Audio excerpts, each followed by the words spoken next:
live now. We're live now. Okay. Without further ado, I will move to public question time. The first question is from Mrs. T. Williams, and it will be read out by Karen Hadfield. Would the Cabinet Member for Children and Young People please provide me with every Northumberland school that has cases of students or staff that are isolating due to actual or suspected COVID-19? Sorry, Chair, we can't hear. Okay, we'll start again.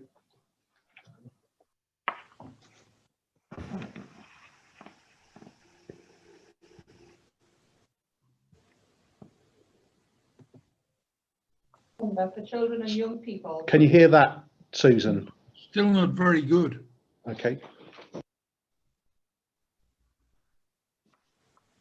I'll stand up on the back. Okay.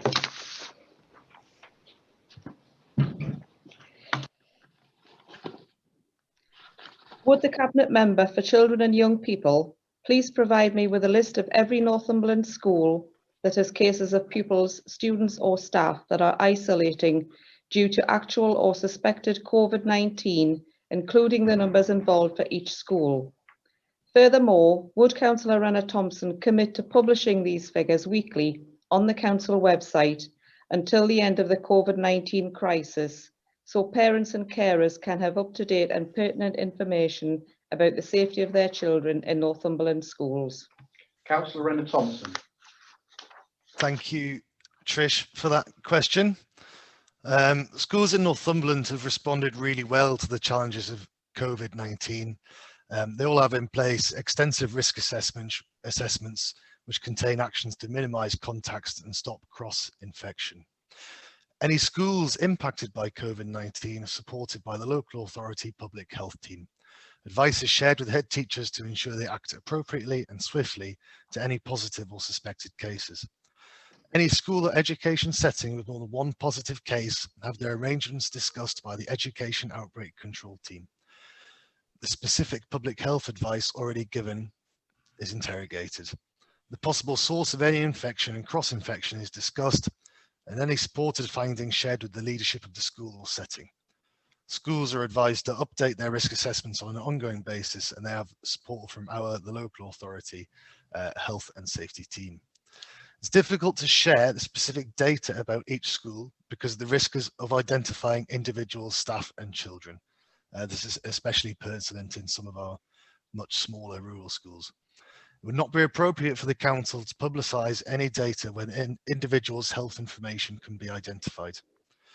It's also key that communication between schools and parents is clear and concise. For a third party, i.e. the county council, to begin releasing data into the public risks confusion when absolute clarity is needed.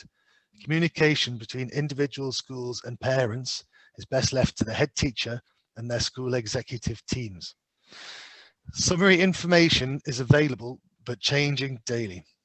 As of the 2nd of November, there have been a total of 396 positive COVID cases, which I'm happy to say is less than 1% of the school population.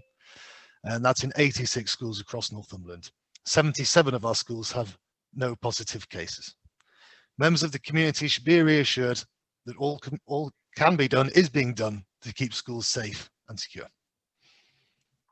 Thank you, Councillor Rena Thompson. I'll move over to question 2, Mr. J. Spence.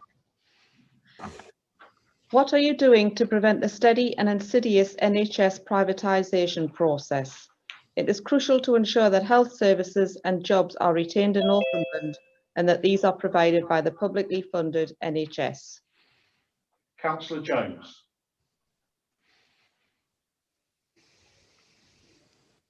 Thank you, and thank you, Mr. Spedding. The use of private providers and the voluntary sector in the delivery of NHS services is not a new concept. The previous Labour government introduced the independent sector and government into the NHS between 1997 and 2010. The NHS is something to be valued and protected. Since 2010, the NHS budget has increased every year, and I'm happy to say that despite challenging financial circumstances, the annual budget of the NHS is being increased by £33.9 billion in real terms by 2023-24. I believe in our NHS. we all support it. Should always provide healthcare free at the point of delivery, regardless of the ability to pay. Thank you. Thank you, Councillor. Councillor, question 3 is from Mr. Spedding.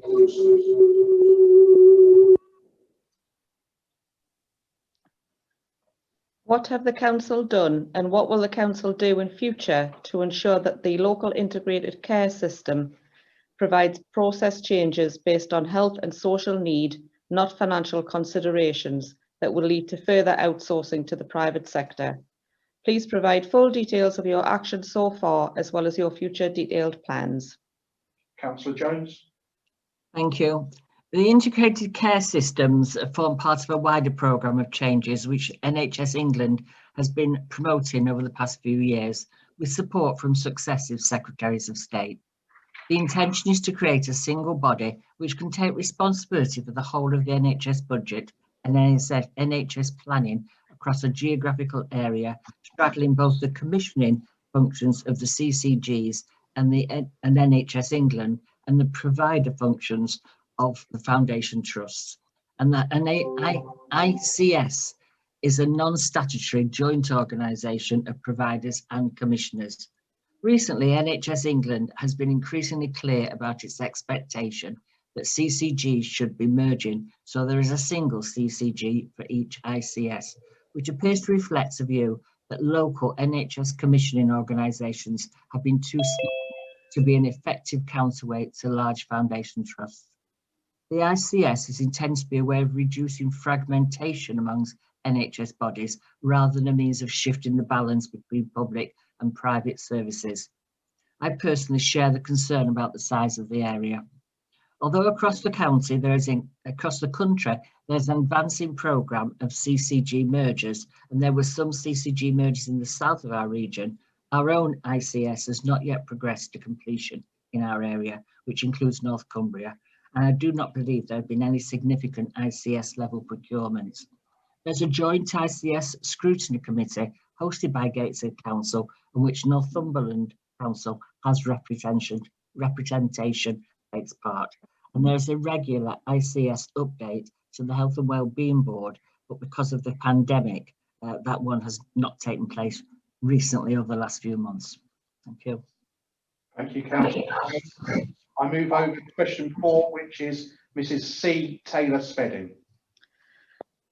What are you doing to ensure that the criteria used to evaluate any tendering processes will be amended to ensure that jobs are retained in Northumberland and that preference will be given to existing local NHS providers or companies based in the North East?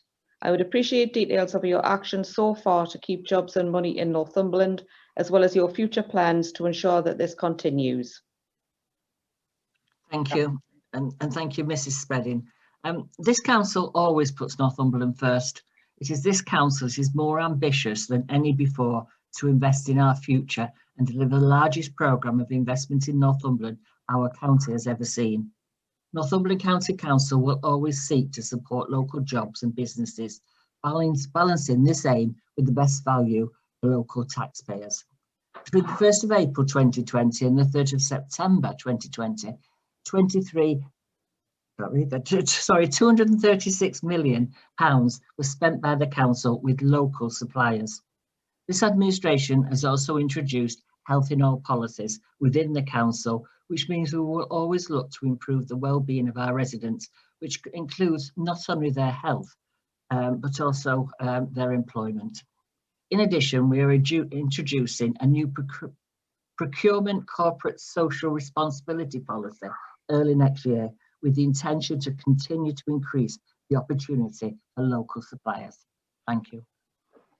Thank you, Councillor Jones. I go on question 5, Mr. G. Thomas. At a time when the integrity of Northumberland County Council has been brought into such close public scrutiny, with decisions surrounding Arch, Advance Northumberland, suspension of the highly regarded and nationally recognised Chief Executive of the Council, and failure to provide accurate information through Freedom of Information requests or meet the legal requirements of the Freedom of Information Act, is it reasonable in relation to the premise of representative democracy that Councillor Roderick Lorry, County Councillor for Norham and Islandshire Ward, has spent his time in office living in the Isle of Man and not responding to or meeting the needs of his ward? Why has there not been an election to choose a replacement elected representative, and does this reflect a lack of regard for communities and the principles of representative democracy? Bring in Councillor Dodd.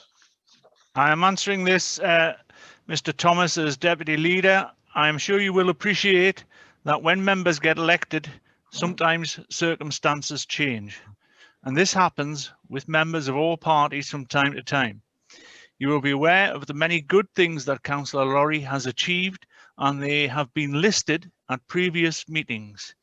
The role of a county councillor extends to far more than just attending formal meetings, including being an advocate of local residents and attending to local priorities. Councillor Lorry does attend full council and local area council meetings, and with COVID-19 and a new digital platform, his attendance has increased. There are rules over non-attendance. Councillor Lorry's attendance is no better or worse than others, and has been enough to satisfy the minimum requirement. You will also be aware that if he did resign, there would now not be a by-election before the elections in May 2021 due to COVID regulations. Thank you. Thank you for that answer, and thanks for all those questions. Now, for any viewers on YouTube, we are just going to take a short break to allow some more councillors into the meeting, the full meeting, which is starting shortly. So we shall just go silent for a few minutes while we sort that out.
This is a Northumberland County Council full council meeting for the 4th of November 2020.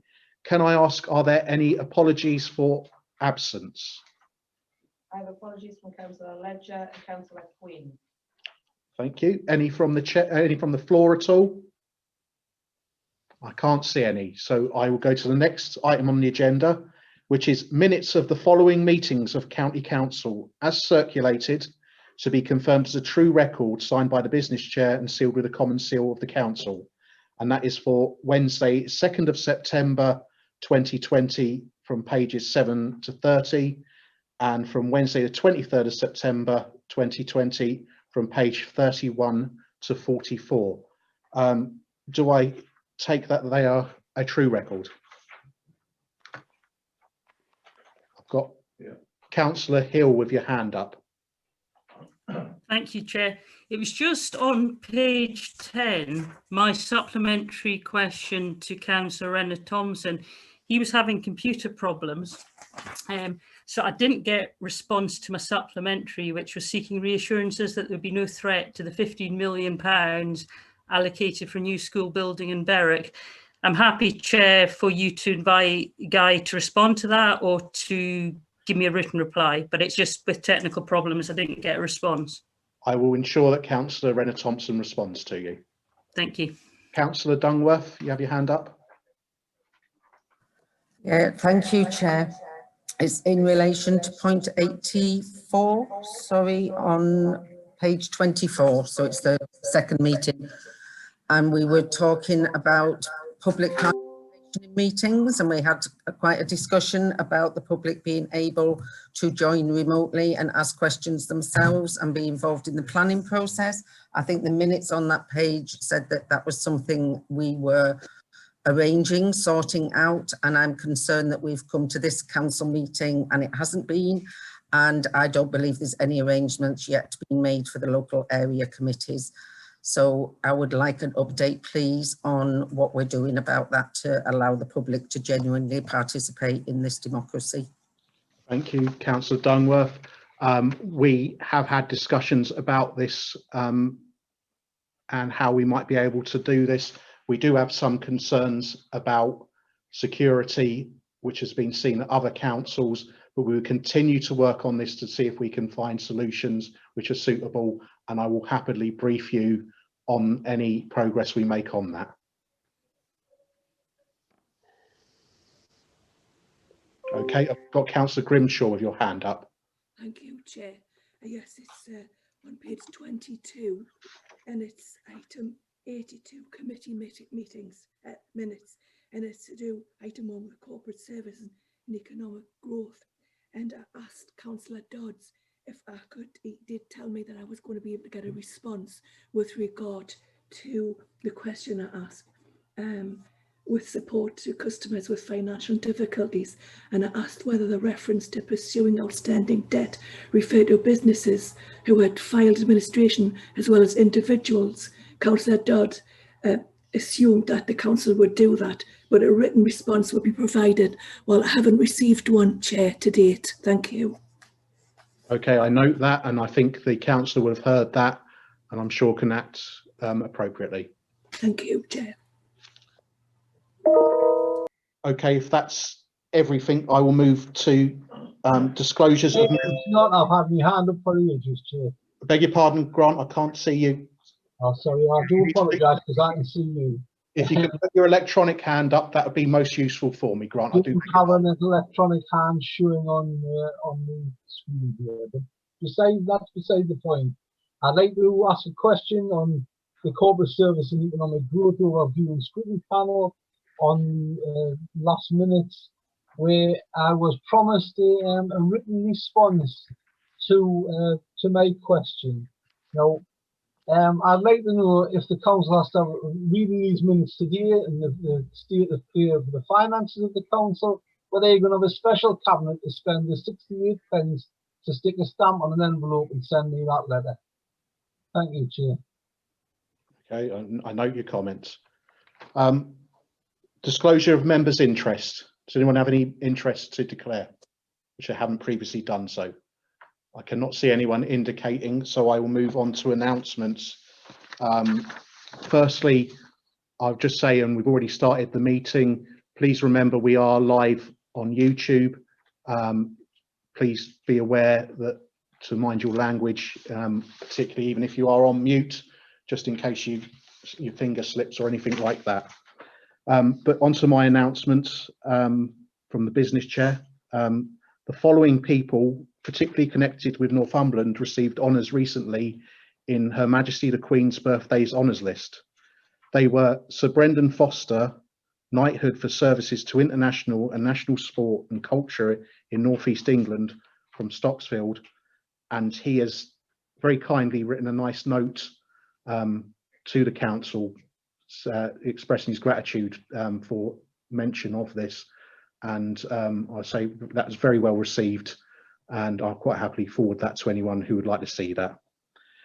Denise Yates, MBE, for services to children and young people from Berwick upon Tweed. Rona Dunn, British Empire Medal for services to the community in Morpeth, Northumberland. Lynn Greaves, British Empire Medal for services to nursing during COVID-19 from Cramlington. So I'd just like to say congratulations to all those people who were recently honoured. I go on to the next announcement, and it's sad to report the death of former County Councillor Tom Saunders, who passed away on Sunday the 25th of October. Tom was a county councillor from 1989 until 2001, representing the Wansbeck New Biggin West Ward, and from 2001 until 2008, representing the New Biggin Central and East Ward. He was Vice Chairman of the Council from 2005 to 2006 and Chairman from 2006 to 2007, and served on many committees and outside bodies. Many current members and officers will remember Tom as a true gentleman. I'll also mention that we do have Remembrance Sunday coming up. Obviously, with the COVID situation, this would not be our normal events, but I'm sure members will recognise this in their own way, and members of the public of Northumberland will do so also. I'll go on to announcements from the leader. The first announcement from Glenn Sanderson regarding free school meals. Thank you very much, Mr. Chairman. We had a good take-up of the scheme that we introduced last week, and I'm grateful to the members who have helped their community groups and local councils in providing extra help during the school holidays. I have asked officers to prepare some contingency plans should the government not agree to change their position on free school meals come the Christmas holidays through to the Easter holidays. And those contingency plans will be shared by Cabinet colleagues in the next week or 10 days at the most. I will then share those with the leaders of the political groups, because I think this is something that's quite important that we are all signed up to, and that we have some common purpose in this. On the wider issue of food poverty generally in the county, I am going to ask Councillor Wendy Patterson, who leads for us on equalities and diversity, to lead some work, cross-party work on this, so that we can have some sensible dialogue and hopefully some clear outcomes, so that we can build on the need and help the need that currently exists within parts of our communities in Northumberland. So, to summarise, I am hoping very much to be able to agree a set of a scheme to provide free school meals for our pupils in Northumberland through the Christmas holidays through to Easter. And I will be, or I actually already have asked Councillor Wendy Patterson to lead on some work, again cross-party, looking at food poverty generally within the county. The second thing I'd like to just touch on is the COVID situation. As you know, the precautions that we took working alongside our neighbouring authorities has been applauded as a sensible move, because it did reduce the number of cases that we might have seen. I know that was difficult for some parts of the county that did not have any cases. Some of those actually do now, of course. But I thank all members for the support that you've given to the council through this really difficult time. And we've tried very hard through our interactive meetings and our dialogue with all members to explain and to include you in those decisions. I also want to do a public session with the Chief Executive and our Director of Public Health, which will be a session that will allow members of the public to have a dialogue with us and ask any questions that they have on that. We aren't quite ready to do that yet, because we are still waiting for a number of important announcements from government on how the next 4 weeks is going to work, particularly so far as business support and so on is concerned. But it's something I want to do anyway. Mr. Chairman, I thought it might be helpful just for members to have a very quick update now from Liz or Daljit, but we do, of course, have our normal meeting tomorrow, in which case in which meeting we can go into a lot more detail. Yep, I'll invite Liz in on that point if Liz is about, or Daljit is about. Yes, thank you, Chair. It's Liz here. So obviously we're entering a period of enhanced restrictions for England over the next month, and those enhanced restrictions or lockdown that's been put in place because of the rapid escalation of cases that's been seen across the vast majority of the geography of England, and the impact that that's going to have on the NHS, both in terms of its ability to continue to deliver services, but also to manage patients with coronavirus.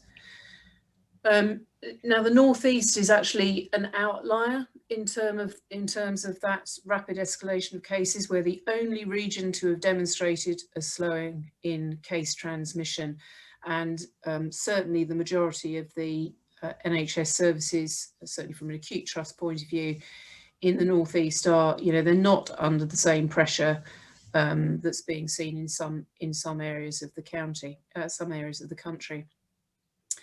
From a Northumberland point of view, we have seen a very definite levelling off or reduction in the rate of increase of cases.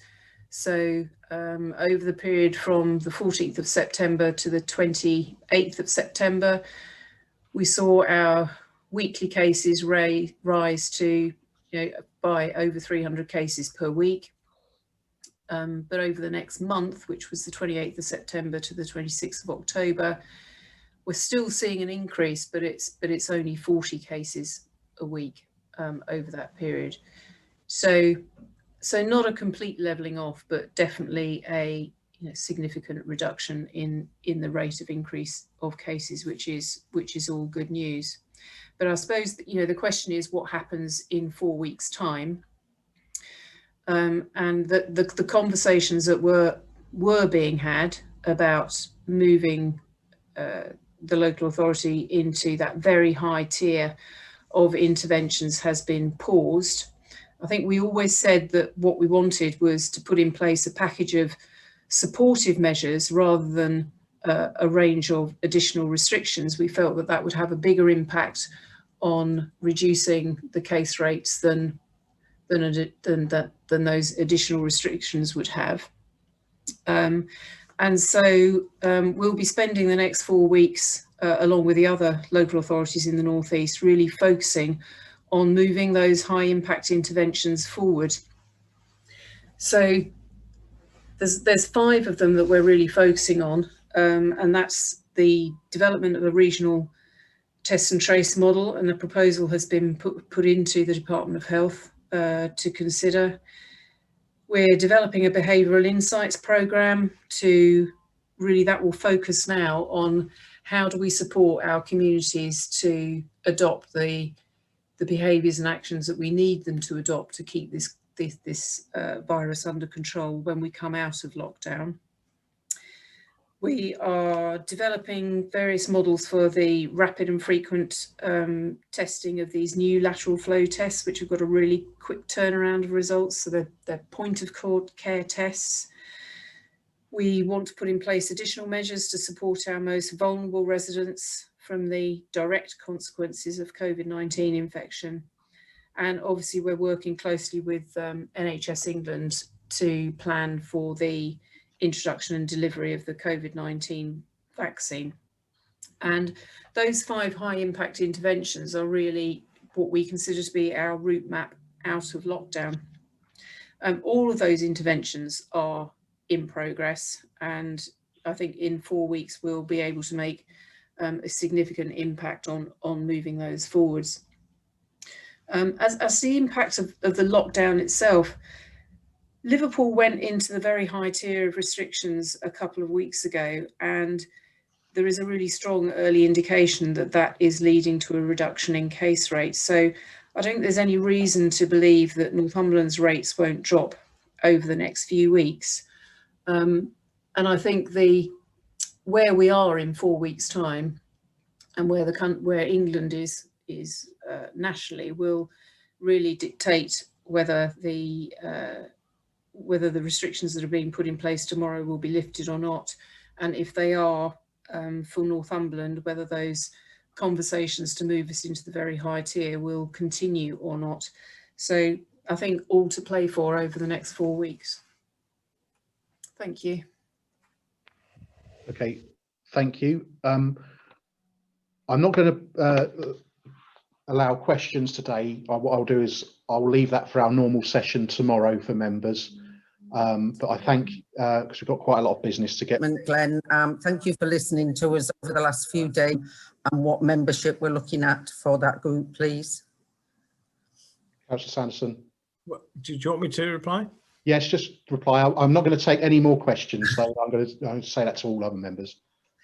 Yeah, well, all I can say is that I'm getting a number of options from officers, and the reason I'm reluctant to completely commit for the council to pay for all of this is because we have so many voluntary groups and organisations. We have Northumberland Communities Together and a whole range of other volunteers who will help us with this.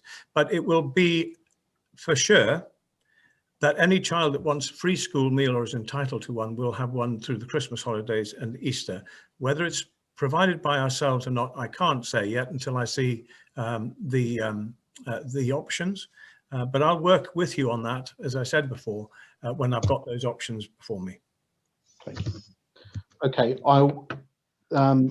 that's the end of announcements there. Correspondence, item 5, I have no correspondence. I move on to questions to be put to the business chair, a member of cabinet, or the chair of any committee or subcommittee in accordance with the Constitution's rules and procedures number 10. And the first question is from Councillor Hill to Councillor Oliver. Councillor Hill. Thank you. This should be fairly simple. There's no traps or anything in this. Do you agree that now all council committee meetings are being recorded and live streamed, that the recording should remain up on the website and be accessible after the meeting? Thank you, Councillor Hill. I always enjoy a question from you when it's not a trap. I think when we started, when we entered COVID and we started doing things digitally, we basically set out with the aim to try and replicate as much as we could, as quickly as we could, and it did take some time, but we were ahead of many other councils to kind of replicate the process as much as we could, the normal meeting process digitally, and give people access to those meetings. So actually I think since COVID kicked in, we've actually probably got an increased opportunity for people to get involved, to participate, to see what's going on, so we are very keen to do that. Councillor Sanderson, the leader, sort of intervened a couple of weeks ago, I think the 19th of October, and basically asked that we leave the meetings on. So we were leaving, I think, the full council meetings, but not other committee meetings initially, which kind of ties in with what we were doing previously when we did live meetings. They're now up there for 2 weeks. I've had a look on the council's YouTube channel, so people get an opportunity to take a look and catch up. And I noticed the Northumberland LAC that you were at has had 140 views, but the Health and Wellbeing Committee has only had 40 views. Supplementary, Councillor Hill? No, that's great. Thank you. Okay. Thank you. Question 2 from Councillor Hill to the leader. Now, you're not going to shout at me today, are you, Glenn? Do you ever wonder whether joining the North of Tyne Combined Authority was the right decision for this council and the residents we serve? If not, why not? If so, why so? I'll pass over to the leader. I do note that's 3 questions, but there we are. Well, I could say no, yes, and sometimes, but I won't. What I would say is just remind members that it's been 2 years almost to the day since my predecessor signed Northumberland up to join with Newcastle and North Tyneside to bring this together with the other leaders. And it certainly appeared an unusual arrangement to many, because it meant that the Labour leader of Newcastle and the Labour leader of North Tyneside and the Labour mayor were going to work in partnership with a Conservative administration. But actually that's proved to be extremely successful. There are a whole range of things that we have begun with North of Tyne, which build on our already ambitious agenda. Significant investment is available, £600 million over 30 years. We've got a £20 million annual investment fund in which we can get into. A £23 million devolved education fund, I think it is. £8 million on rural development. And we've seen some schemes starting and getting off the ground around offshore energy, building on brownfield sites, and around culture. And obviously, we've worked well together with those leaders over COVID. But it is still a very new organisation, and recently been involved in recruiting staff and setting out how to make this work. So the progress, I think, when we think about what might be better, I think the progress has been steady rather than at pace. And I think that that would be good to resolve, to try and get things happening a bit quicker. I have every confidence they will, and it's just really still bedding down in the process. And I think the other thing actually that we need to get better is an explanation to all members of what is actually going on within North of Tyne, those areas that will benefit in Northumberland and within the authority as a whole. So I will be looking to do an update probably from Julie Emma, just a brief update for members on a reasonably regular basis, just updating you on where we are with North of Tyne and probably with Borderlands as well, which is another hugely important partnership for us. Supplementary, Councillor Hill. Thank you. What would you say to residents of North Northumberland who look on the North of Tyne website at the project map and see nothing in the northern part of the North of Tyne area? And what would you say to those who fear that the lessons from the LA7 were tied in a non-positive way with the rest of the region, but not getting our fair share of investment? And what would you say to residents who are concerned that this North of Tyne devolution is something that's going to grow and grow without residents actually properly being consulted on it? So which of those questions would you like me to answer? Any order you want. Well, I mean, on the last one, actually, to be honest, I think working together with others is really important, especially when we're talking about improving our ability to draw down serious amounts of funding. And I've found with the relationship I've had with other leaders over the last few weeks within the other local authorities has been very mature and very useful, and has worked well for us. So far as the north of the county is concerned, I will ask an officer to email you with the details of what is currently either in project or about to begin, so that you can see that we are looking at the county as a whole. So I will make sure that you get a reply to that. Thank you. Thank you, Councillor Sanderson. I've got. Can I go to question 3, Councillor Bain and Councillor Hill? Thanks, Chair. Yeah, this is to Councillor Hill, Chair of Audit Committee. Councillor, do you agree all complaints regarding officers and members must be dealt with transparently and properly, subject to due legal process? So would you and your committee support the proposition that any member, officer or former officer who wishes to provide any pertinent evidence in relation to any ongoing complaint or investigation may do so with confidence, enjoying the full rights of confidentiality and the protections accorded to a whistleblower and protection against victimisation? Councillor Hill. Well, thank you very much for the question, Councillor Benyon. As you know, I've raised dozens of questions during this session over the last few years, and I'm feeling very honoured to have one of my very own to answer. Particularly, it's on a subject matter that I have asked lots of questions myself on, and it's something that I feel very strongly about. I've asked questions, I think early last year, I asked about protection of complainants and whistleblowers to the then leader.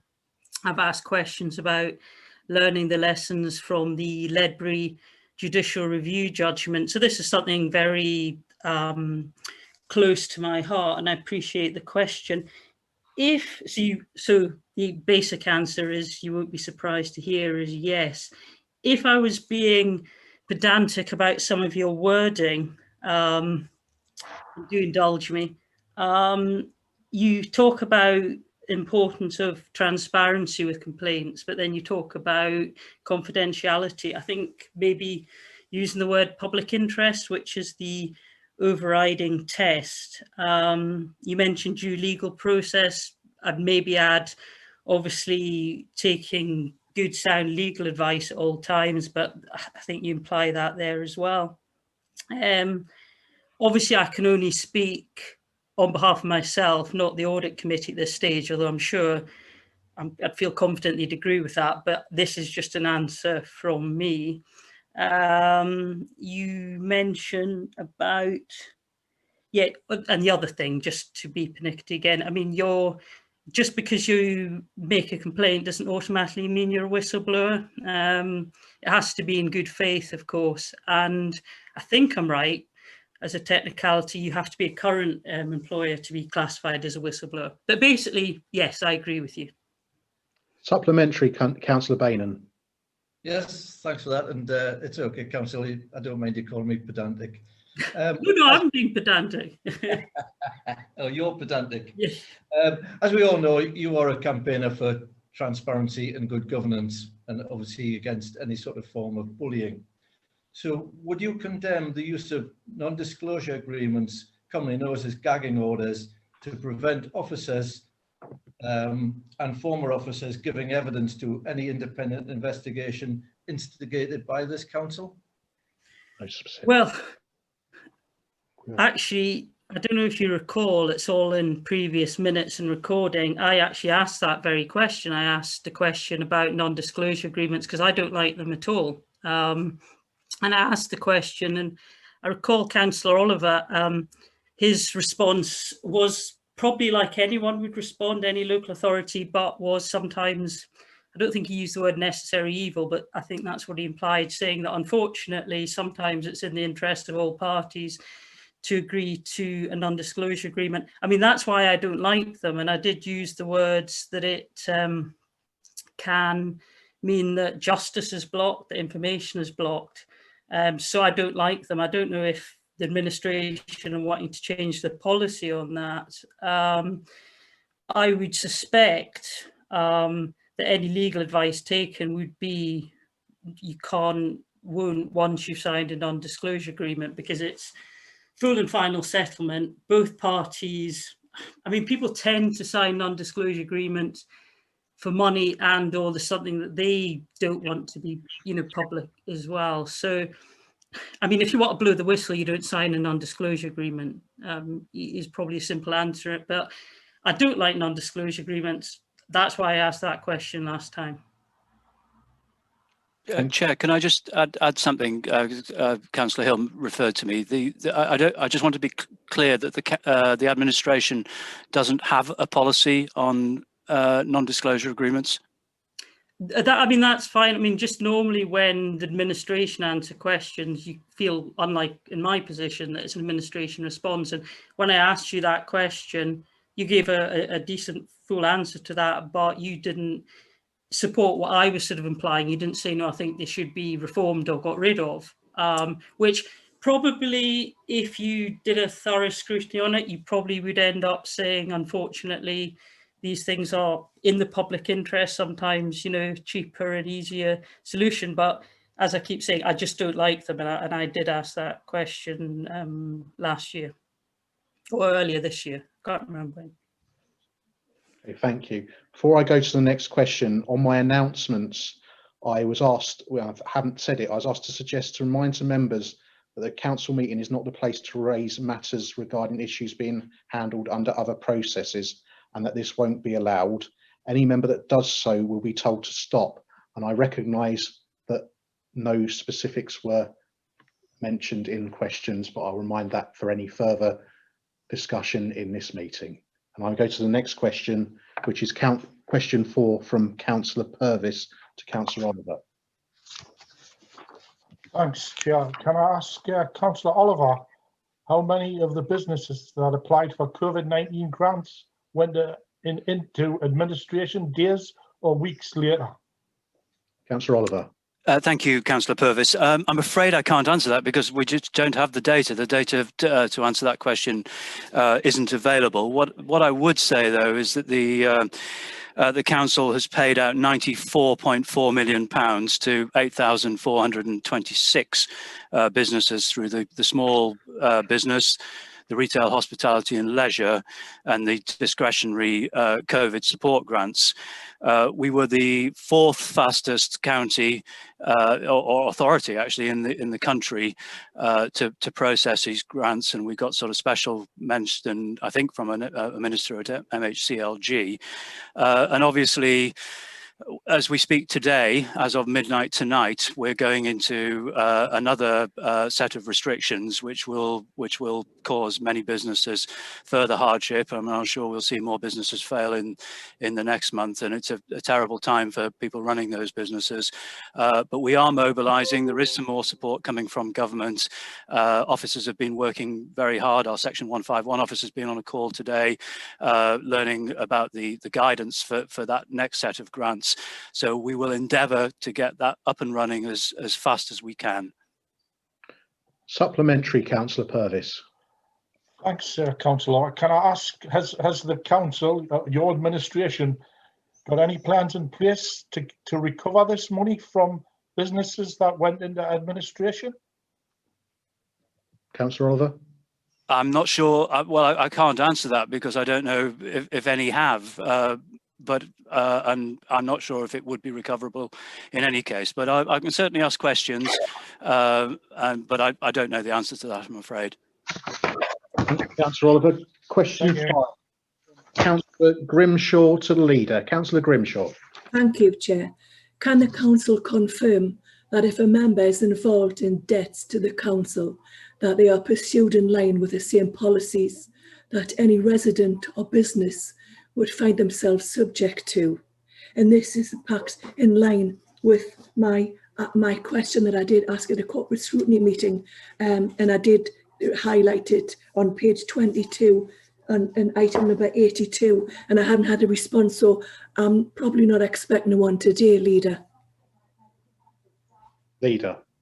Thank you. I'm going to pass this to Councillor Oliver because this is within his portfolio. Thank you, Leader. Thank you, Councillor Grimshaw.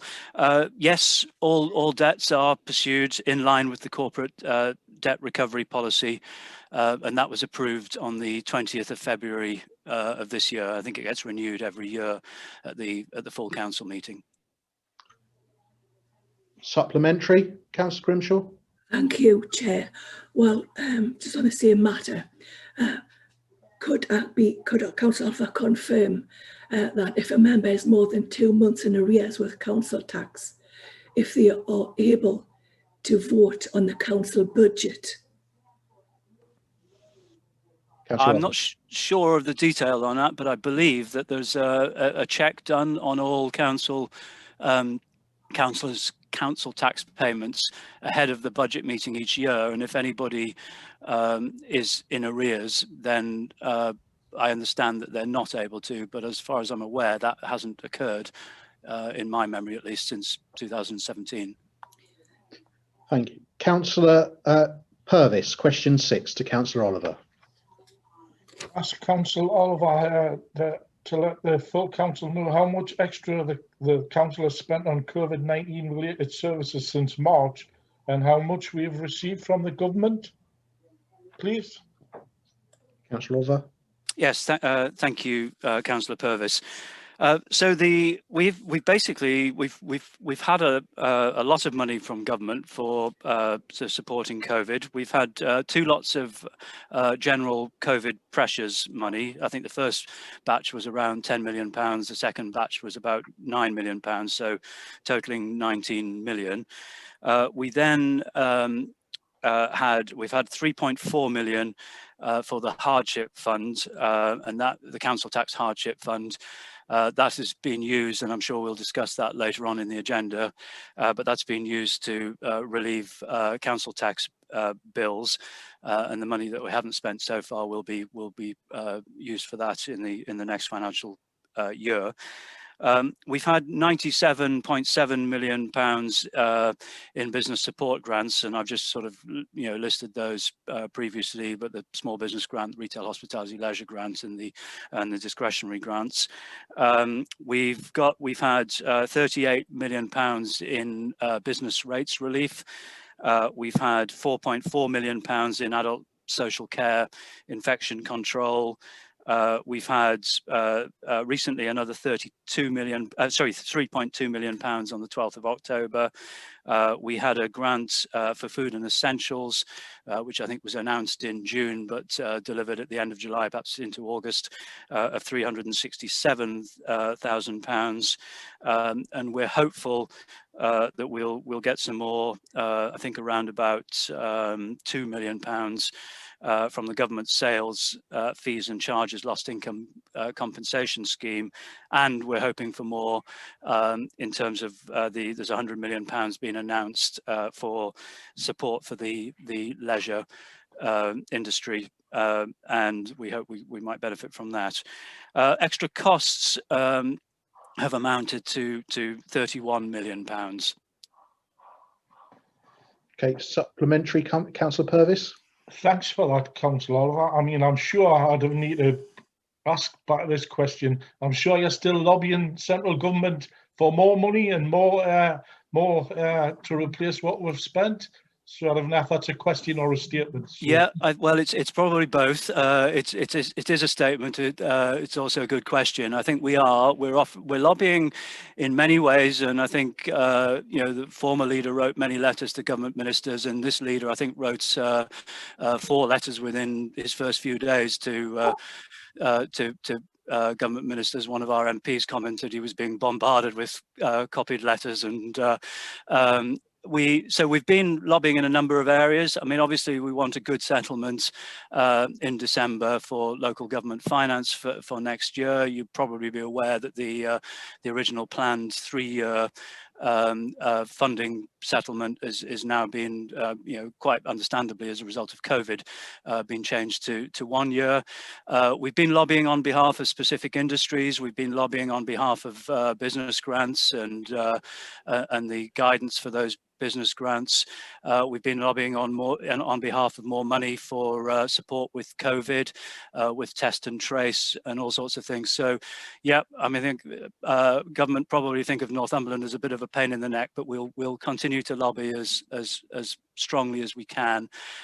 We've got 3 government MPs in our county, and their door is always open, and they're listening to everything we're saying, and they're going into bat for us. Thank you, Councillor Thank you. Oliver. Thanks. Thank you. I'll go to question 7 from Councillor Dunworth to the leader. Thank you, Chair. Yeah, this is a question to the leader. Northumberland County Council residents were deeply concerned at the treatment of the now reinstated Chief Executive. Can the leader confirm that no member of staff will ever be treated this way again when they raise issues of concern? Councillor Sanderson. Yeah, so the answer to this one is that I'm not going to comment on specific people. That has always been the way of the council, that we don't do that. What I can say to you, though, is that every member of staff and every elected member can and should feel free to raise any questions of concern at any time in the appropriate way to the appropriate place. Supplementary, Councillor Dunworth. Yep. I didn't ask for any comment on individuals. The question was about members of staff. Can you tell me what specific arrangements have been put in place to rebuild that trust among staff that they can raise issues safely?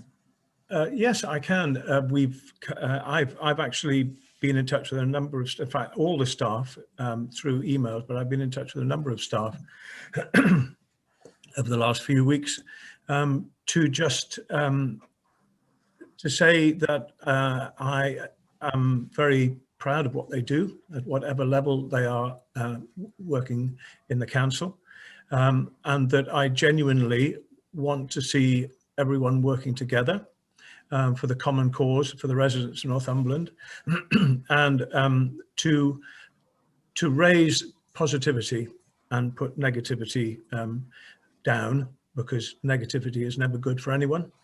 So I feel that I've done, and I continue to do, all I can to tell staff how proud I am of them and what a great job that they do. And I mean, that's particularly been the case over the last few months, when we've managed to continue to deliver all the frontline services to provide that cheerful and efficient delivery of services across the range of things that we do.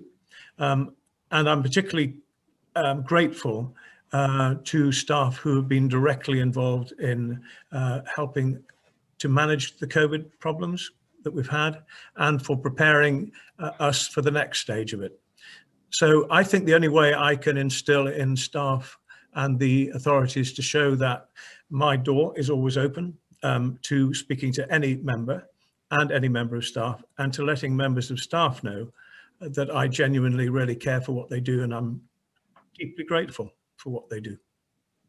Thank you. Thank you. Question 8 from Councillor Grimshaw to the leader. Councillor Grimshaw. Thank you, Chair. Advanced Northumberland Managing Director appears to be issuing statements to the press, which is a cause for concern to both former and current board members from all political parties. What is the council doing to address this issue? Thank you for the question. My understanding is that there is a protocol in place to ensure that messages given out by both parties are understood and agreed by both. Supplementary, Councillor Grimshaw. Thank you, Leader. It's just that there's so many conflicting statements issued to the press, and it's just one clarification to see, you know, if everybody's working together to get the same outcome. So I would appreciate if we could just have a statement that just marries up with every other statement that's been put out that conflicts, and it's just a little bit clarification for both our members and members of the general public. Thank you, Chair. Thank you, Councillor Sanderson. Can I just quickly add one thing to say, yes, I agree. I think that it's very important that that Advance work closely with the County Council in delivering those things that we want it to do. And I'm confident that that relationship is, it's important to make sure that relationship is understood by both sides, and I believe it is. Thank you. Question 9, Councillor Dunn to Councillor Wearmouth. Councillor Dunn. Thank you, Chair. Our 3 local Conservative MPs recently voted against the continuation of the government job retention scheme during this second spike, resulting possibly in a risk to over 5,000 jobs in Blythe Valley alone. Does, or shall I say did, the council administration support this view? Councillor Wearmouth.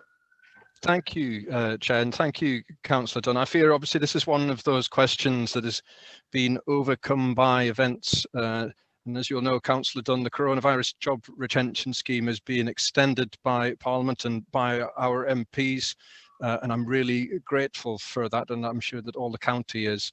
The furlough scheme will roll forward with employees receiving 80% of their current salaries for hours not worked, up to a maximum of £2,500.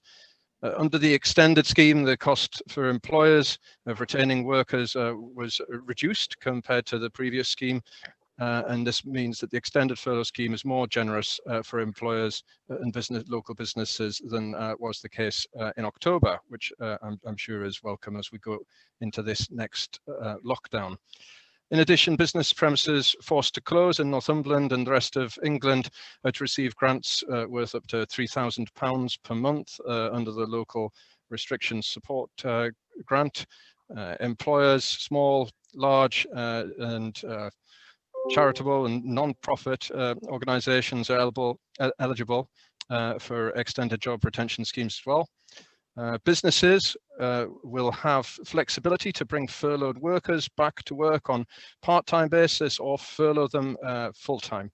And we will, the government will only be asking that they cover, businesses cover national insurance and employer pension contributions, which for an average claim accounts for about 5% of the total employment costs. In terms of business support grants, businesses that are required to close in England due to local or national restrictions will be eligible for the following, just to make sure that everyone's aware, because I know you get a lot of questions on this as members. So for properties with a rateable value of £15,000 or under, grants are to be £1,334 per month or £667 per 2 weeks. For properties with a rateable value of 15 to 51,000, grants are to be £2,000 a month or £1,000 for 2 weeks.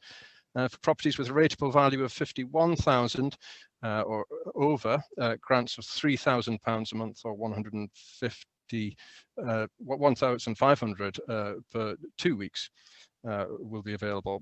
So those announcements were made last week, and obviously it's only part of the government's world-leading economic response package to coronavirus. The largest package of support, emergency support in our post-war history, and it's been, I'm sure you would be in agreement, fantastic for protecting jobs in our area.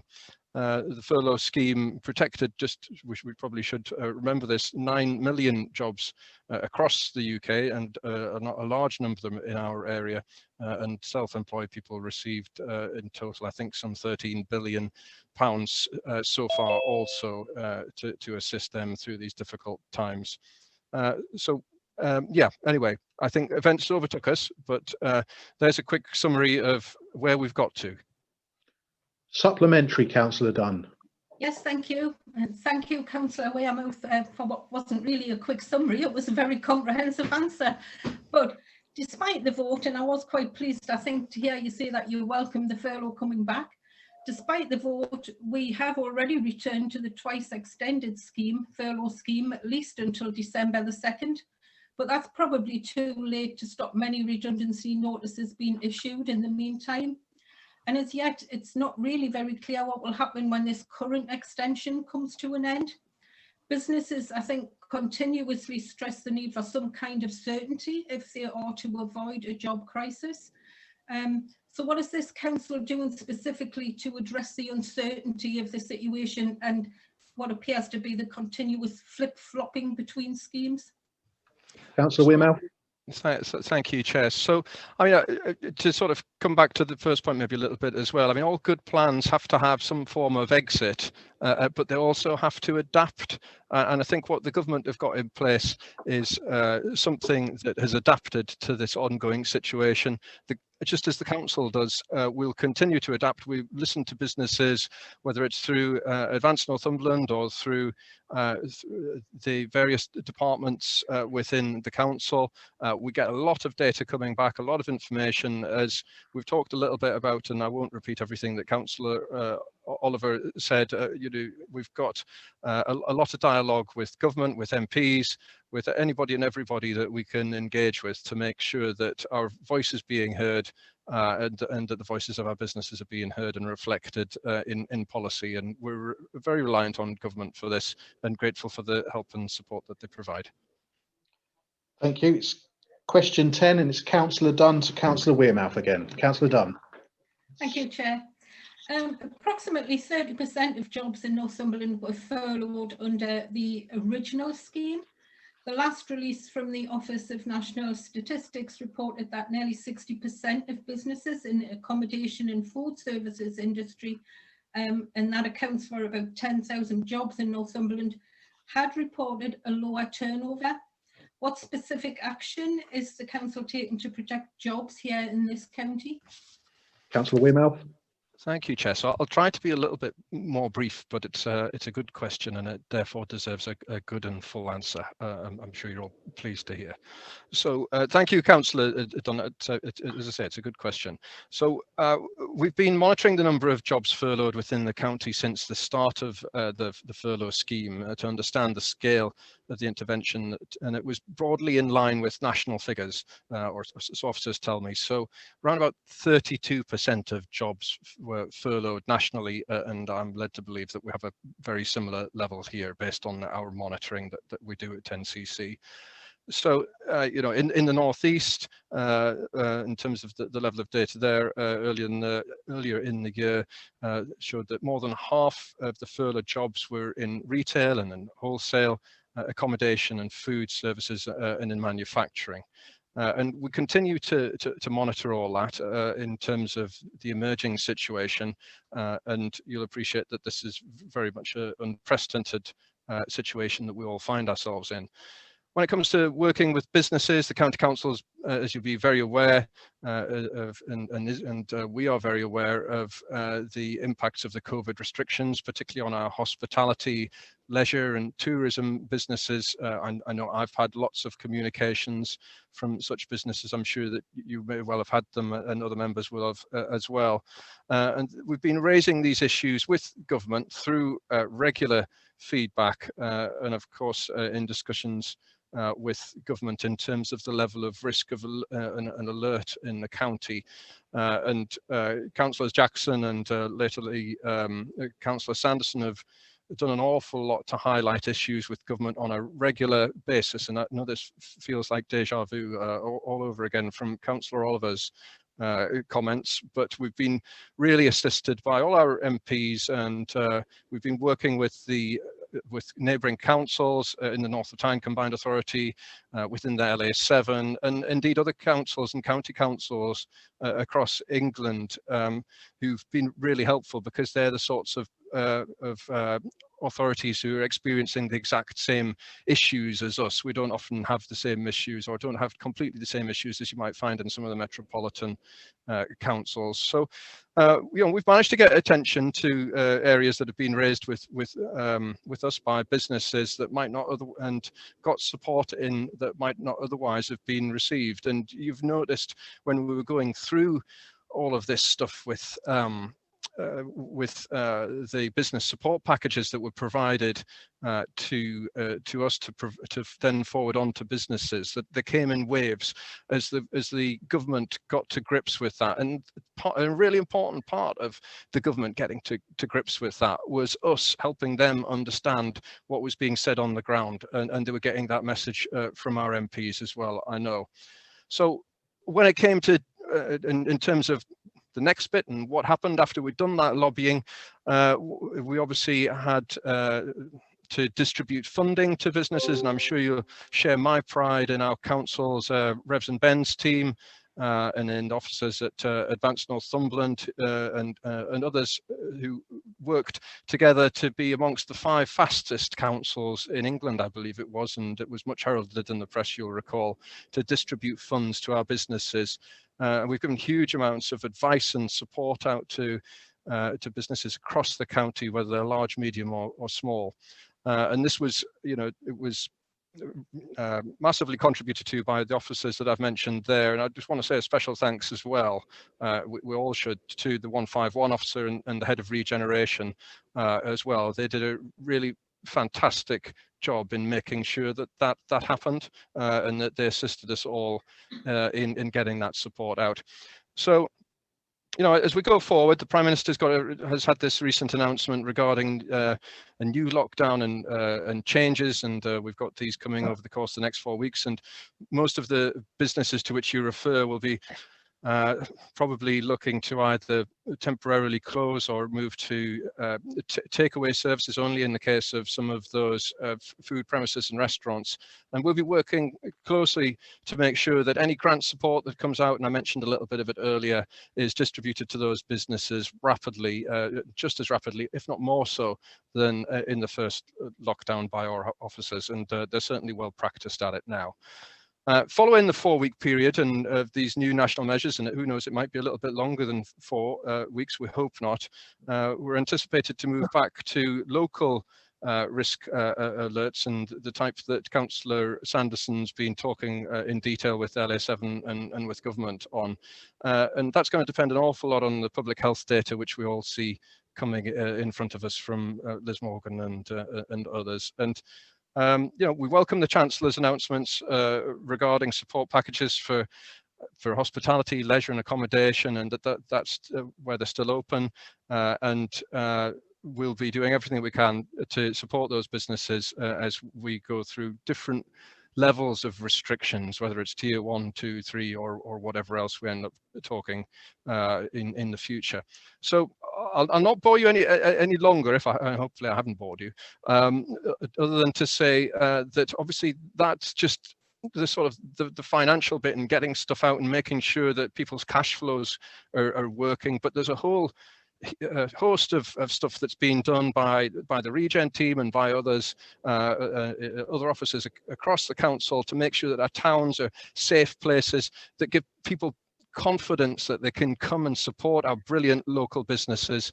And there's a lot there. I had a good conversation the other day with some people who were wanting some potential changes to some proposals in one of our market towns as we go into lockdown and out the other side. And we're listening to that kind of stuff all of the time, doing those detailed risk assessments, making sure people are safe, making sure that they're social distancing, and doing whatever we can to get people shopping locally in our amazing towns and communities. So thank you very much for that. Have you got a supplemental? Yes, please. I would also like to thank the officers for dealing so quickly with all the grants and things that went out. But obviously the hospitality side of things, because they've got relatively high operating costs, the break-even point for these businesses is very high, and their survival depends on increasing the demand for their services and their products. And in the aftermath of the much publicised Eat Out to Help Out, I think a large portion of people are still not ready to eat out in a restaurant or stay in a hotel. How can we help restore confidence that it is safe to do this? It's not just a financial thing, it's restoring the confidence that people can use these. Thank you, Liz. That's a really good question, actually, and I touched a little bit on it on the end there about what we can do to make sure that our towns, villages and other communities are safe spaces. And the officers of the council and you all have been doing a really good job at being innovative. And what I would say to councillors, to officers, to businesses and members of the public is, to get in contact with us and think about how we can make our towns lively and interesting places to come and to shop and to visit whilst doing so safely. So just thinking of my hometown, because it's an easy one straight for me to go to, there was a lady who wanted to raise some money for charity and raise spirits within the town, and there was a Prosecco in the Market Square thing. That was really great. When it comes to Witherspoons, just opposite the leisure centre down at the Riverside, they've got space outside now, and we're trying to make sure that that's a straightforward exercise, and maybe you've got some in your own communities where that's possible. What we want really, any business that's got something that we can do that will give them, a bit of an edge, bring people back, give them the confidence to get back into our towns again, get it sent across either to me, to councillors and members, and please you go out and be the ambassador for that and ask them, what is it that you want to do? Let's get it back. Let's get that information in and see what we can do. We won't always be able to take up every suggestion. But the best suggestions are going to come from businesses because they know how they work and what they can do best to sustain themselves in these challenging times.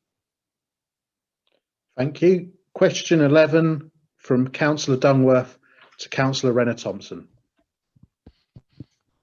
Thank you, Chair, and thank you, Councillor. I recognise that some of this question has already been answered, but I am going to ask it because I think it is important that we hear from the Cabinet Member for Children and Schools. So Northumberland's 3 Conservative MPs voted last week not to extend the provision of free school meal vouchers up to and including the Easter holidays.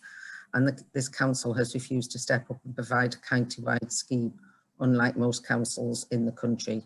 Rather than using capital budgets to provide a virtue signalling opportunity for individual councillors and placing additional responsibility on smaller councils and charities, will he guarantee that this council will ensure there is a county council scheme in place for Christmas and Easter? Councillor Rena Thompson.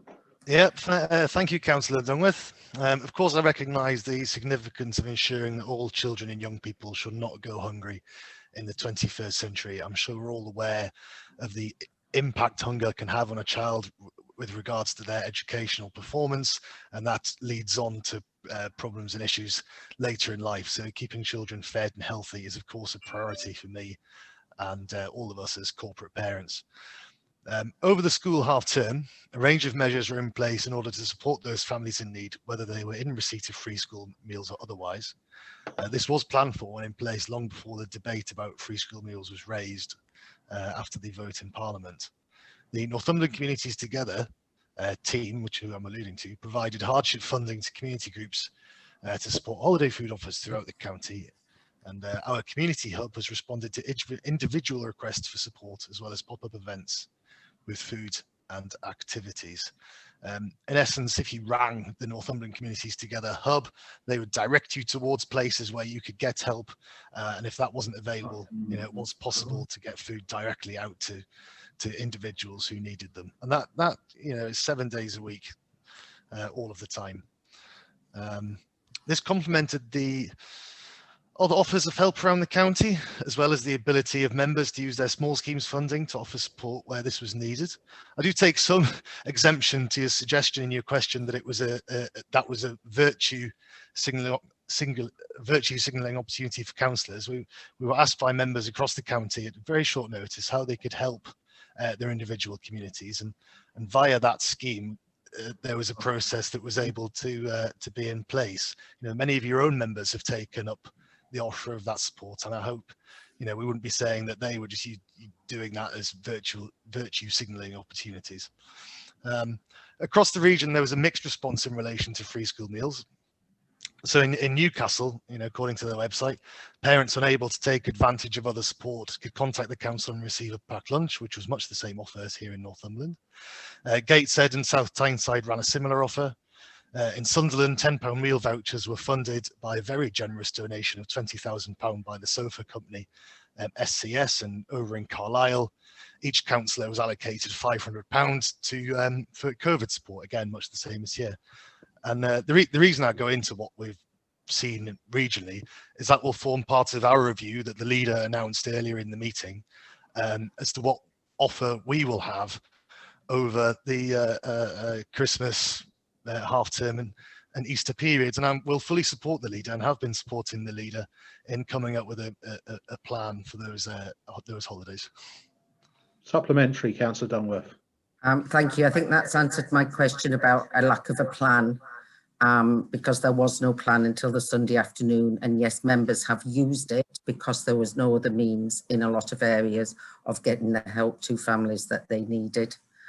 My question would be, what are you putting in place? Because I am still concerned that all this relies on people admitting that they need help, and people having to apply when we already have the data. Schools have the data on those families that qualify for free school meals, and we know those numbers have gone up substantially during COVID. And I am concerned that if we don't have a proper system in place, then we miss some of our most vulnerable children. So I ask again, what specific action are you doing to put in a system that goes to those families that we know are in need, rather than waits for them to ask for charity?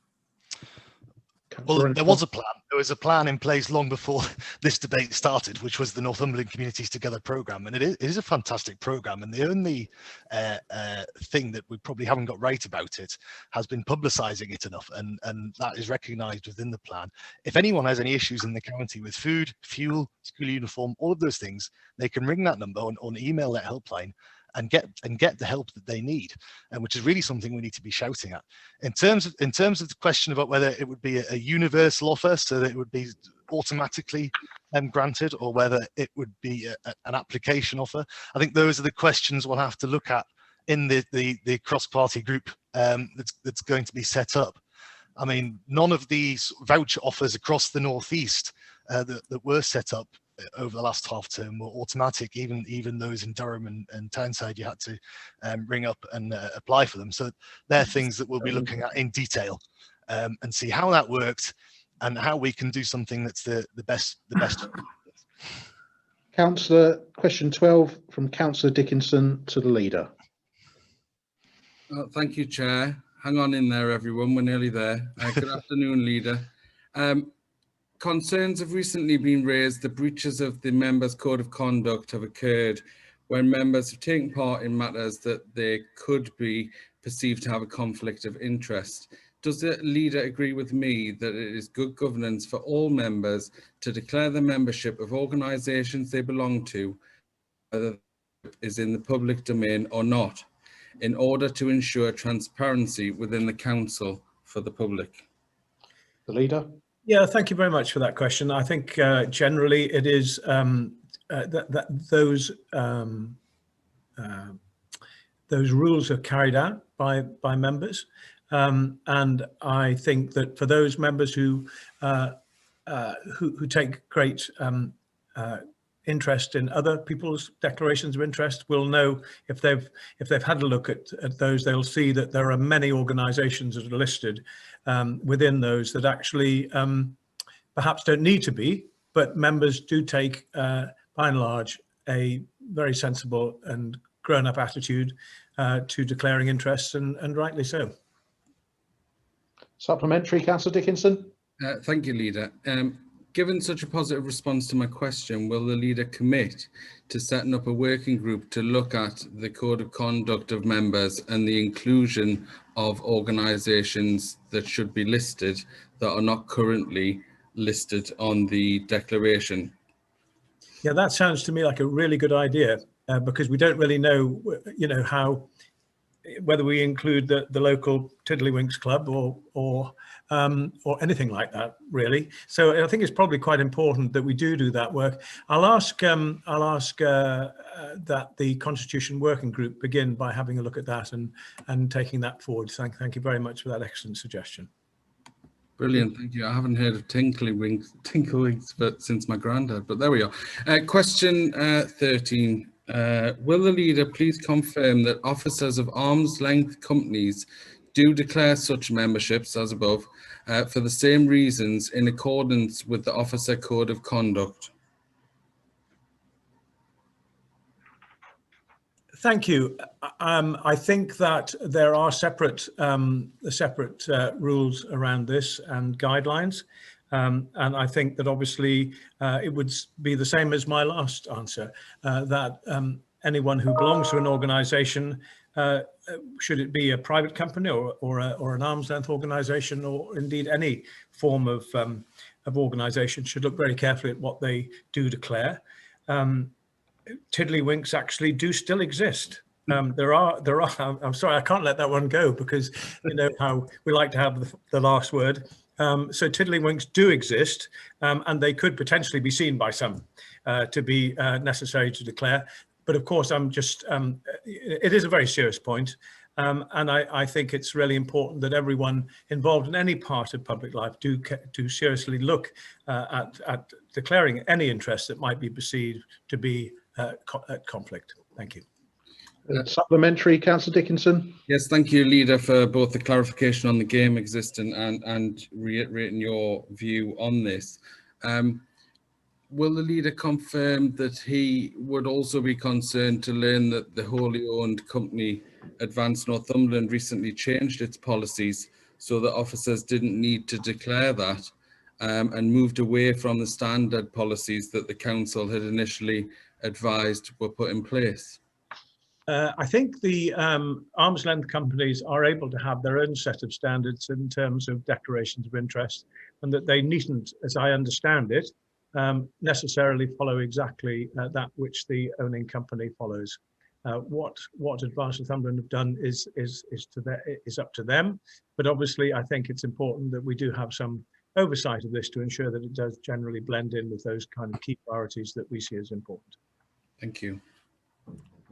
Thank you. That brings an end to the question time. Thank you for those questions.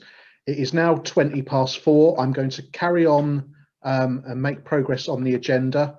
And I will go to item 7 on the agenda to receive the minutes of the Cabinet meetings held on Tuesday the 8th of September 2020 and Tuesday the 13th of October 2020, and to approve the specific minutes, minute number 128 of the 13th of October 2020 meeting relating to the Borderlands Inclusive Growth Deal, and minute number 30 (3) of the 13th of October 2020 meeting relating to the recommendation from the Capital Strategy Group on the Winter Services Fleet Systems Enhancement.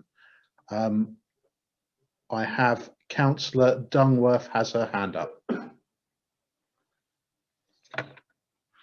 Councillor Dunworth. Thank you. Thank you. I have no problem with those two recommendations, but I do want to raise an issue on Tuesday the 13th of October meeting. Can you just bear with me a minute, because I thought I had the papers. I think it's 58, is it? Yeah, page 58, 130, where it talks about amendments to the capital programme. And I am just keen to know why we're putting additional items in the capital programme when I'm understanding that some of the existing items in the capital programme are not going to be achieved or seem to have dropped off the programme altogether. I'm obviously specifically talking about Seaton Valley Federation rebuild. Can I just make a general principle sort of point around capital reprofiling, and then maybe somebody else might want to talk specifically about other examples. But I think the capital programme is always a moving feast, even in a normal year. I think I've been a councillor for 3.5 years now. There's been some fairly significant capital reprofiling in each of the last 3 years. This year, of course, the capital reprofiling is greater than ever because of COVID. Projects that would have normally have commenced have been delayed because of COVID delays, and there's been a significant number of other other sort of issues that have had to be dealt with. We are we remain committed to a very ambitious capital programme that's touching all parts of the county, and we are investing in schools. We're investing in reviving the economy and a post-COVID regeneration. We're investing in climate change initiatives, and there's a lot of very, very good work going on. So the addition to the capital programme that you refer to is around making an investment to get significant government investments across the line into one of the most ambitious regeneration projects that we could possibly deliver. I think I mentioned at a previous meeting that when I first became a councillor, I got buttonholed by a very experienced economic regeneration leader who had done a lot of work in regenerating great parts of Tyneside, and he said the biggest single thing you could do as an administration in these next 4 years is get something going with the Northumberland rail line and regenerate that corridor, and we are very, very ambitious about that. So I think I don't think you need to be concerned about any reprofiling. We remain ambitious and we remain committed to investing in all parts of the county. Thank you. I've got Councillor. Sorry, was I getting another answer to that? Because Councillor Oliver just said he was going to give a general talk, but is that? Well, I think that deals with the question around the reprofiling. Right. I would just point out that the only schools that have been invested in so far are those that the previous administration started, and I don't know what's happening to the other schools that were supposed to be commencing. And if you're talking about infrastructure, another project that seems to have dropped off is Coupon Road. So I would be interested. I am dismayed that I learned this information from the newspaper rather than from some more formal briefing. The information that the newspaper had was from a cabinet paper, so you are able to access the cabinet papers, but if you do want to discuss any of the particular projects, I'm sure either Richard or myself or Glenn would be happy to meet with you and go through them. We will try and keep things on track as quickly as possible, but I'm sure you won't be surprised to hear that COVID has had an impact on some projects. Okay, Councillor Dale. Thank you. Could I just put a question to the leader, please? Yes, sorry. The minute. Can you hear me? Yeah, is that in terms of the minutes, Councillor Dale? Yes, it is. It's on page 46, and it's about the budget and the budget moving forward. Earlier on, he did say that he would kindly contact the group leaders about the school meals and how that provision would be. So could I just ask him also if he would mind including all the independents, please, because there's quite a lot of us. Also on this matter of the budget, obviously there are lots of concerns about the budget, overspends, etc., and repricing, etc. But there's also issues about reserves. But I think what I would like to ask is, you're discussing a paper here that in the past, the independents have never been asked to come to scrutiny committees, in particular, to a proper request to attend, to actually have the ability to question either cabinet members, but the officers about the budget, because the budget this year is going to be very, very difficult. We don't know what the RGS will come down from government, etc. So can I just ask that we as independents are also included, please? Shall I pick that up, leader, or do? Sorry, well, I mean, whatever, but I just think we have a right to be included. Yeah.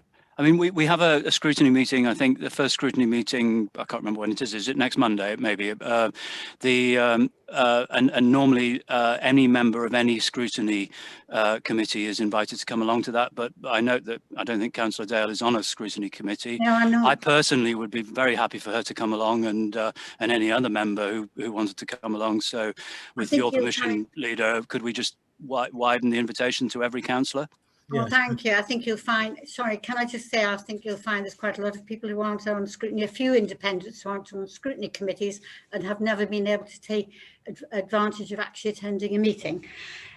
So, and then just on to the actual capital, can I just ask you on page 59, and it says County Hall solar carport additional funding.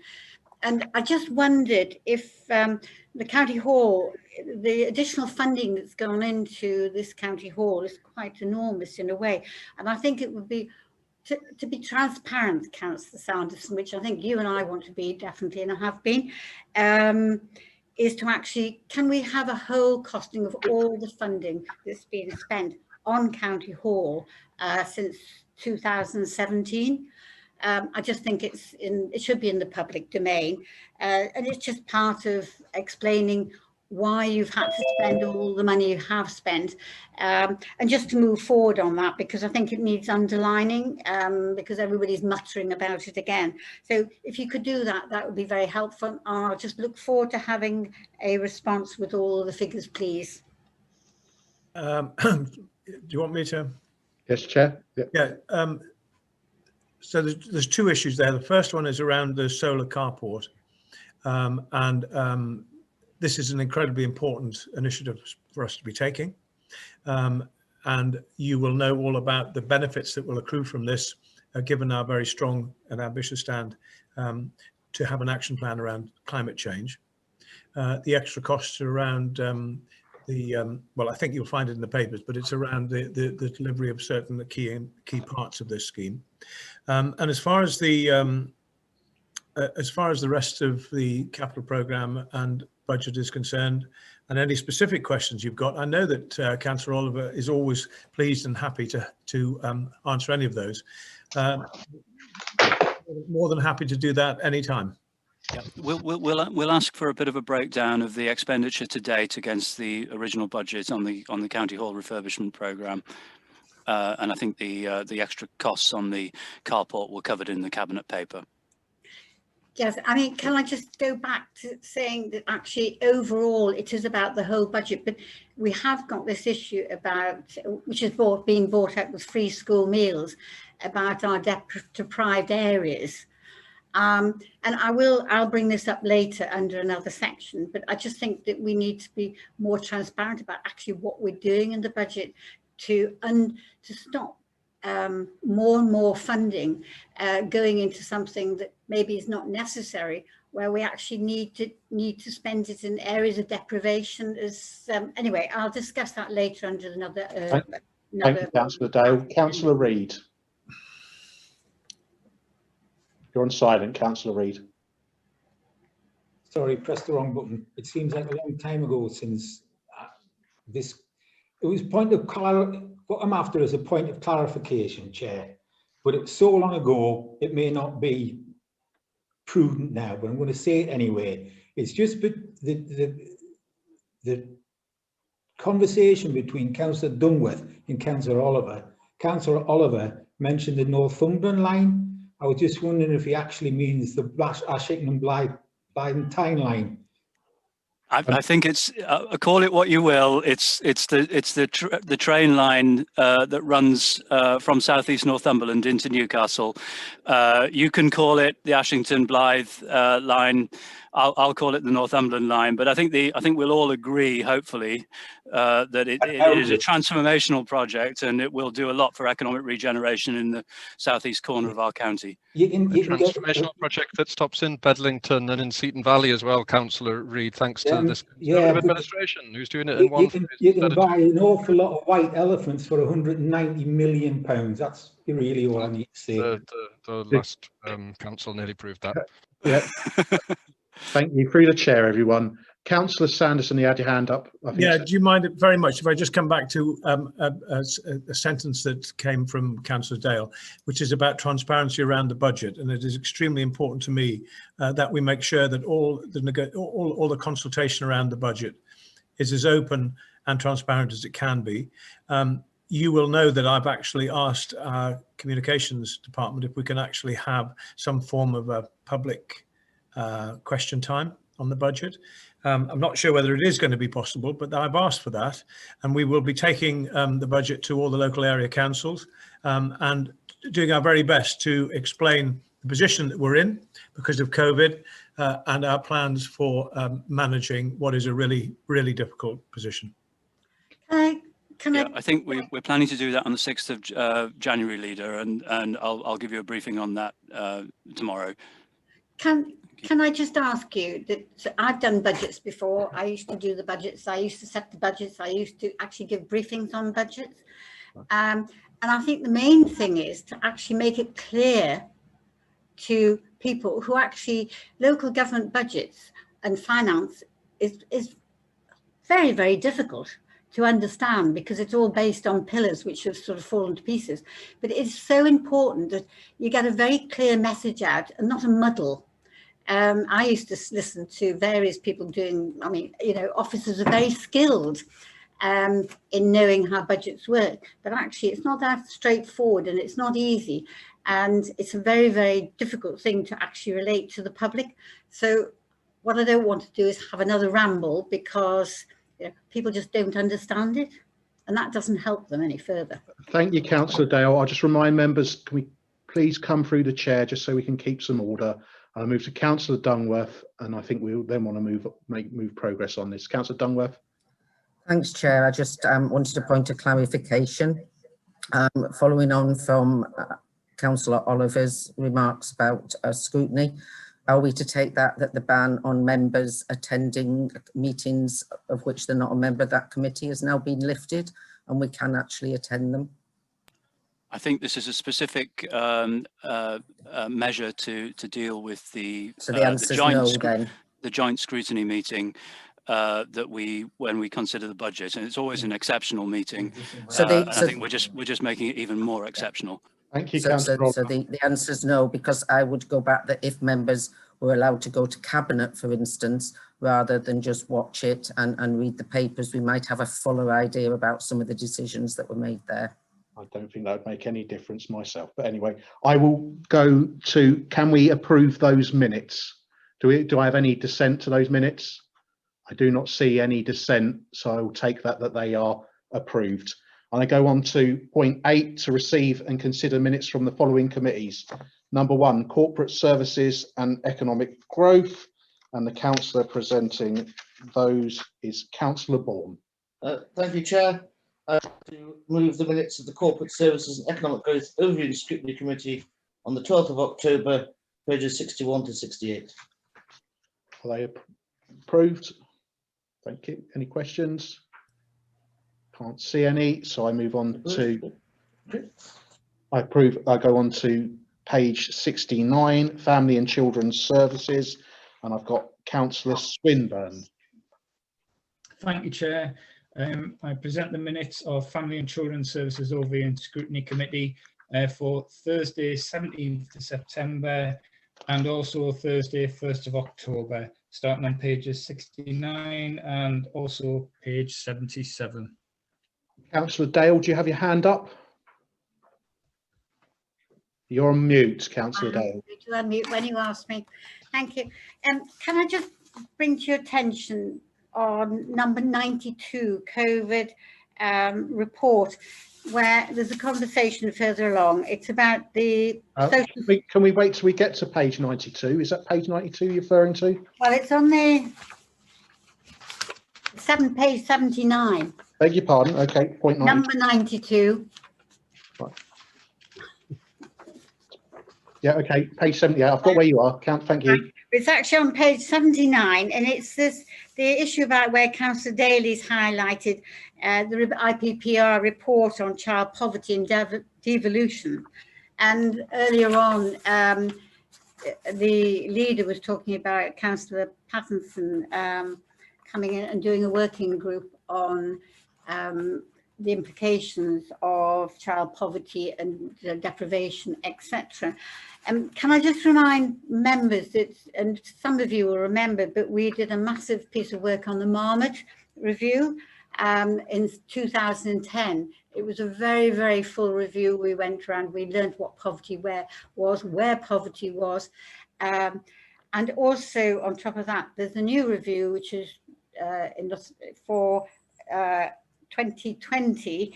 And actually what it says, and if you read it very clearly, that the Northeast is going down and down and down as far as poverty and deprivation is concerned. And I have a real issue about that, because there are areas in Northumberland where there is real poverty.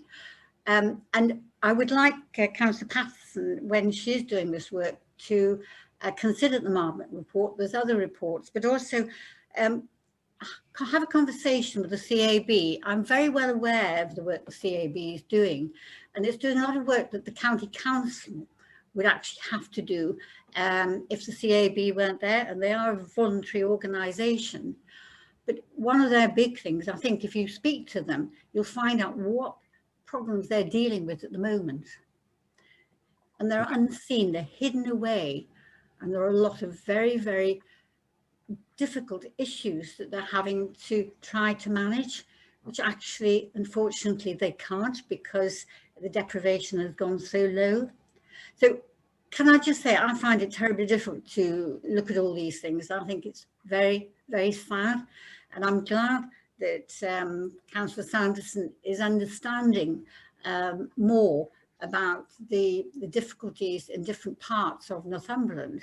And it would be good if we could be very open about our conversation when looking at this, because a lot of us have had a lot of information, a lot of background, detailed work, which would help, rather than just kick-starting again. If we could bring all the former information together, including the Marmot report and the IPPR report, etc., so we can move this on quickly. I think they would have heard your response there, and we'll action that as necessary. I'm sorry, I can't hear you. I think that they probably heard your response there, your detailed response there, Councillor Dale, and will action as necessary. Thank you. I move on to, where am I up to? I'm up to Communities and Place Overview and Scrutiny, page 83, and that's Councillor Reid. Thank you, Chair. I move the minutes of the meeting on the 16th of September 2020 and the 7th of October 2020, and I hope you'll approve them as a true record. Thank you. Councillor Gallagher has his hand up. Councillor Gallagher. Thank you very much. Very much welcome the reports. I just want to highlight page 90, where we have a Northumberland waste management strategy around glass collection. Very much welcome the project. It's been a long time coming, and it's trialled out. The only thing that I want to highlight is that we have parts of southeast Northumberland where the opportunity of getting any rubbish collected away from their houses, the only opportunity they've got is to put a black bin liner there. These black bin liners cause loads of problems towards the frontline services. They don't help towards the recycling policy of Northumberland County Council. They're not helping at all with the climate change. They give added problems around pest control with birds, mice, rats, wildlife. I would just like to see that we had the same movement for people that have to put their food waste into black bins, accelerated, and some sort of a plan put out ASAP. Thank you very, very much. Okay, I move on to the next set of minutes, which would be the Health and Wellbeing Overview and Scrutiny, page 97. Councillor Rickaby. Yes, thank you, Chair. I'd like to present the minutes of the Health and Wellbeing Board Overview and Scrutiny Committee, pages 97 to 103, held on Monday the 21st of September, to be approved and adopted. I have nothing to add to them. Take that no hands up. I take that we're happy with that. I go to page 105. Councillor Bainan. Thanks, Chair. Yeah, I'd like to present and move the minutes of the Health and Wellbeing Overview and Scrutiny Committee for the 6th of October. Again, I see no hands up, so I take that as agreed. Just one comment, Chair, if I may. Yes, just a special thanks really to Liz Morgan and her colleague Jeff Brown, who have been giving us updates on the COVID, detailed updates, which obviously, as we all know, is an ever-moving situation. But special thanks to those two for keeping us updated. Yes, Thanks. and I will add to that on the meetings that I hold on the Thursdays, which we've got one tomorrow. I move on to page 113, Health and Wellbeing Board, Councillor Dodd. I present the minutes of the meeting held on the 10th of September, pages 113 to 117. I would just like to highlight the flu vaccination. It's been pushed and pushed, and I hope everybody can push it so that it doesn't become a major problem, which it has done in the past, especially at this moment in time.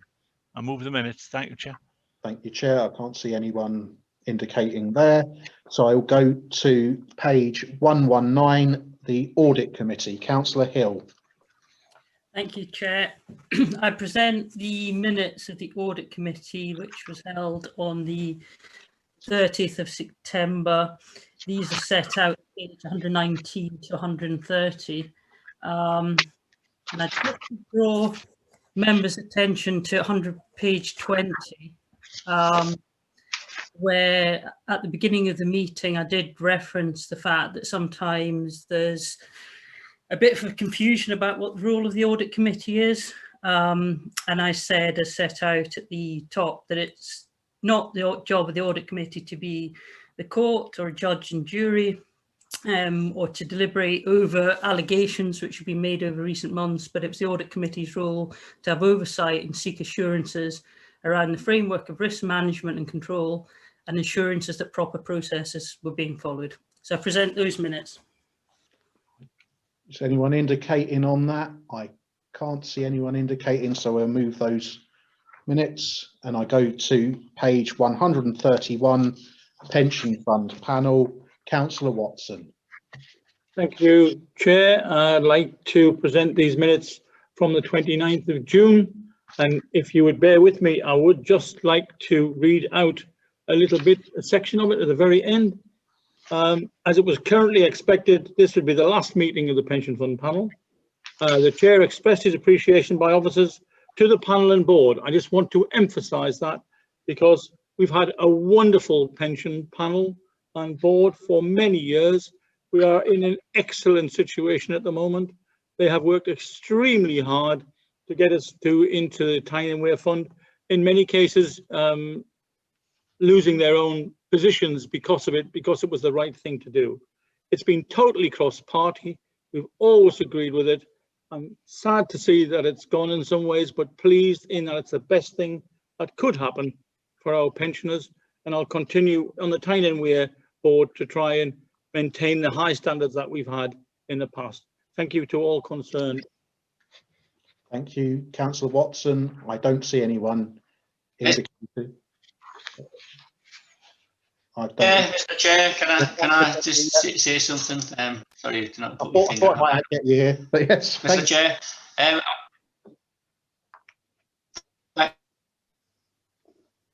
thank you. I would just like to echo the comments from Councillor Watson. I've been on that committee for many years, and it's been an exceptional committee of how it's worked as cross-party. Lots of effort put in by councillors, by people who have become members of the panel and in the committee. The staff have been outstanding. Very technical, very complicated piece, the pensions. So I'd just like to thank everybody who's part of that over the years. You know, I mean, we've done some phenomenal work on that, and actually, as we got to the close of the pension fund, we got it fully funded, which was just a remarkable feat. Because I remember the dark days of 2008 when the financial crisis hit us. You know, the pension fund was in significant problems. So we've done fabulous work, some really strategic thinking, and we take this pension fund into the new opening of it in an incredible healthy place. And I would like to personally thank Councillor Geoffrey Watson, who I thought was very, very good chair. Me and him worked incredibly well together over many years.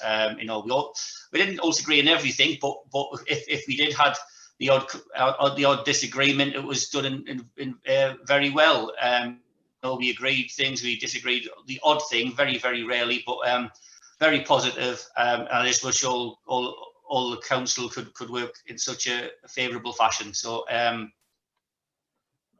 shame that pension committee's ending, but it's been a sensational result. We're getting to the position it is and then handing over. So thank you.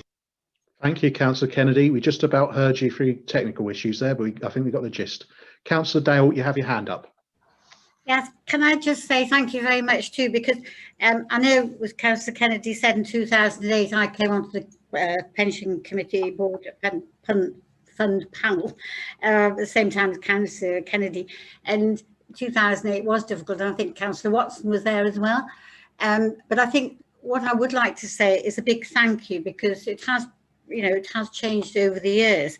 I hope that with the stock market as it is at the moment, whether we're still fully funded or not, but that's a difficult time. What I would like to actually give credit to is to Claire Gorman, who's been an officer over, I can't think how many years, as the Principal Accountant Pensions Project Officer, and the support she's given the panel over that time and before has been absolutely amazing.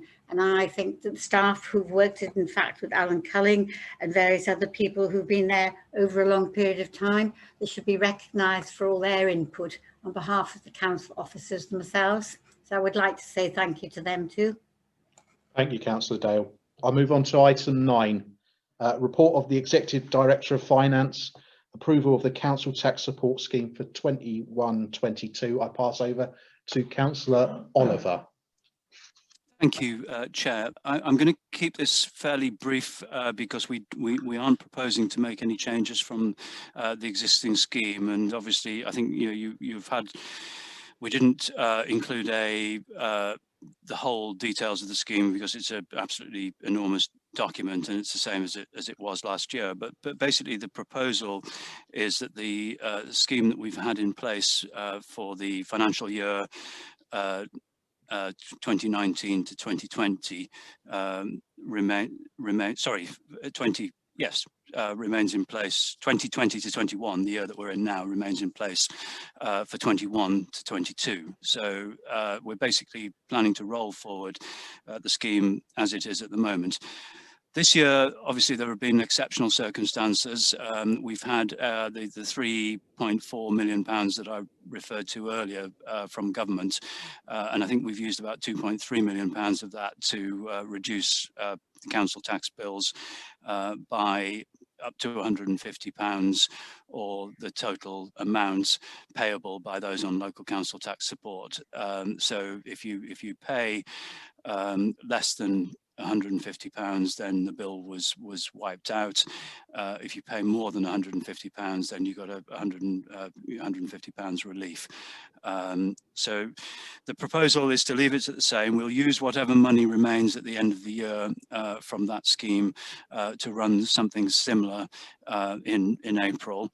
And I really don't propose to go through much more detail than that, because it is the same scheme as we've been running, and we are required obviously to bring it forward every year. And the reason we bring it forward at this time of year because it forms part of the council tax setting, and we have a requirement to let town and parish councils know about sort of precept information around about Christmas time. So it's the first bit of information, first sort of firm proposal to come forward as part of the budget setting process.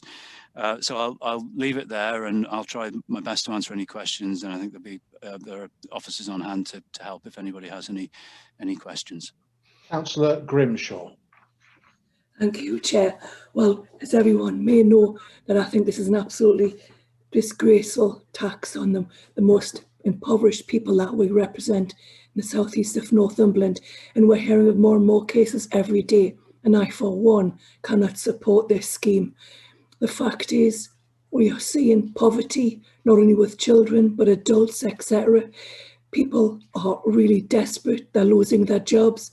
Yes, a furlough scheme's been taken forth, but the fact is there's still a lot of people, as Councillor Dunn alluded to earlier, that has in fact lost their jobs. Now, I asked for this to be put back, this report to be put back, that went to Cabinet until after we had a report back from the office of from the Revs and Bens, because I wanted to know what the difference was between what was collected in and what the difference that could be collected in and what couldn't, and what means we're going to use for actually collected in, and what implications would that have on the people who are suffering.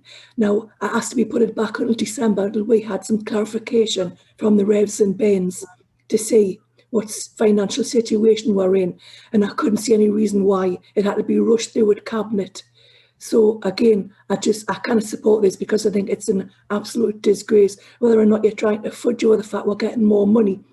Yes, they are getting more money into the coffers, but people aren't receiving as much at the end of the day that you're trying to make out of all the figures that you're fudging out. It doesn't come down to pounds, shillings and pence. That's for people who are involved in this, and the implications are horrendous. Thank you, Chair. Councillor Oliver. Yeah, I mean, I think we explained at the scrutiny meeting that we weren't able to delay this until December because of the process and the requirement for consultation if we were to change it. I think it's probably worth pointing out that with the money that we believe we'll have in the pot at the beginning of the year, a typical single person living in a Band A house who is paying council tax will be required to make a payment of around about £2.50 a month. So although I realise, I understand this is absolutely affecting people in the hardest of circumstances, I think it is worth trying to put some perspective on it. We will keep, we're doing, I think we've talked a lot about in previous discussions, the leader was responding to Councillor Dunworth about other sorts of support. There's a lot of good work going on right across council services to help people most affected in our communities, and we will continue to support that. Councillor Dunworth. I will not support this recommendation. It's the wrong recommendation. It was wrong 2 years ago when it was first brought forward. It's even more wrong under the current circumstances. I can't believe the amount of time we have spent in this council meeting, quite rightly, talking about the hardship faced by many of our residents, and yet we are still pursuing this ridiculous policy of taking 2% of council tax off people who we then very often have to pay it back to them in another form, and it adds to bureaucracy and it adds to stress on families. It makes absolutely no sense whatsoever to me at the moment, and I will not be supporting this. Okay, I've got Councillor Reid. I did unraise my hand, but seeing you've asked me, are you sure that it's absolutely legal for you just to tell us if you want to see the copy, look on the website? Because I'm fairly certain that in the past, everybody had to have the thing. You couldn't just say, go and look. You had to prove that at least you'd sent the documentation. I mean, this is quite an important decision. And just to say, oh, well, nothing's changed, so we're not going to... So could I have some legal advice? Yeah, the way the administration is dealing with this is actually correct, because I think what should have happened was, as usual, we should have been sent the thing, we should have been expected to read it, even though it's substantially the same, and then take a vote on whether we're willing to accept the fact. But what people need to bear in mind also is that some of the support the government gave us, we used to pay this bit. So a lot of people didn't pay it. last year. So therefore, you yourselves must think that it's a bit of a burden on people if you're willing to offer them relief.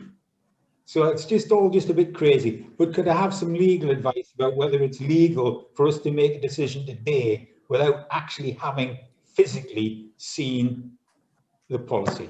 Okay, could I ask the Deputy Monitoring Officer if, well, I'm not sure which Deputy Monitoring Officer will answer it, but if one could somebody try and provide a response to that? I have no particular knowledge of the legislation, Chairman. I don't know whether the I think we're struggling to hear you.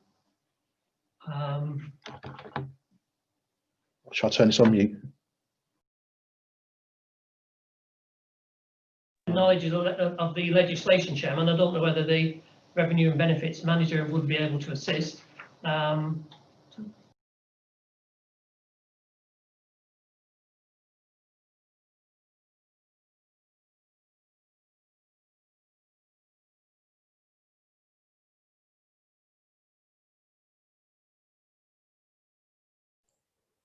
Chair, if it would be helpful, would it be possible just to defer this till the next? I take we're having a meeting in December.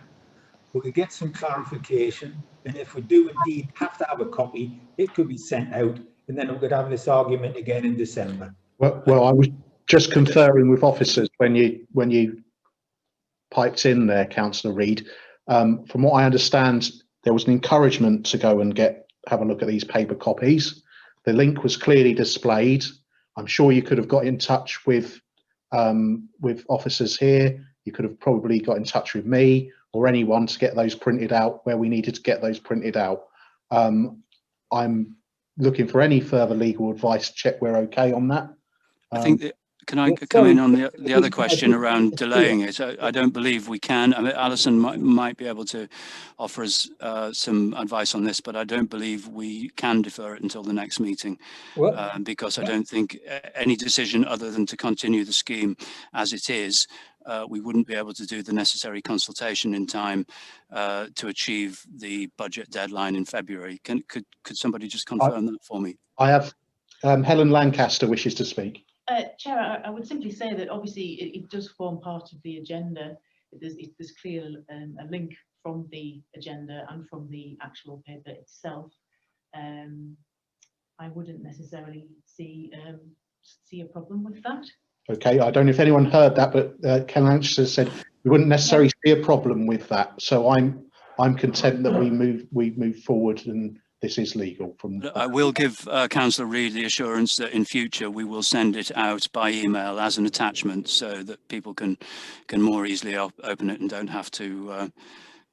Thank you for that, Chair. But I'm just trying to save you a bit of embarrassment, because if there's a loophole somewhere and somebody looks at this and looks at the agenda and says, hold on a minute, the councillors were not actually given a copy of the thing. They were just assured it was the same as last year's, but is it? We don't know. I am perfectly content. I am perfectly content to support this. But all I'm trying to do is save you some embarrassment. That's all. And if you deferred it, we're not saying it has to go out to consultation because you're saying it's the same. No, but if I can't predict the council decision. Can I come in here? Chris Hand is on the call and I think can speak on this matter. Chris Hand.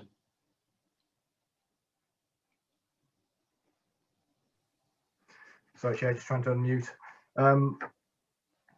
My understanding is from the Deputy Monitoring Officer advice that it is okay, so I'll echo that point that the councils have had a chance to review it. It is substantially the same. It is actually updated to reflect the changes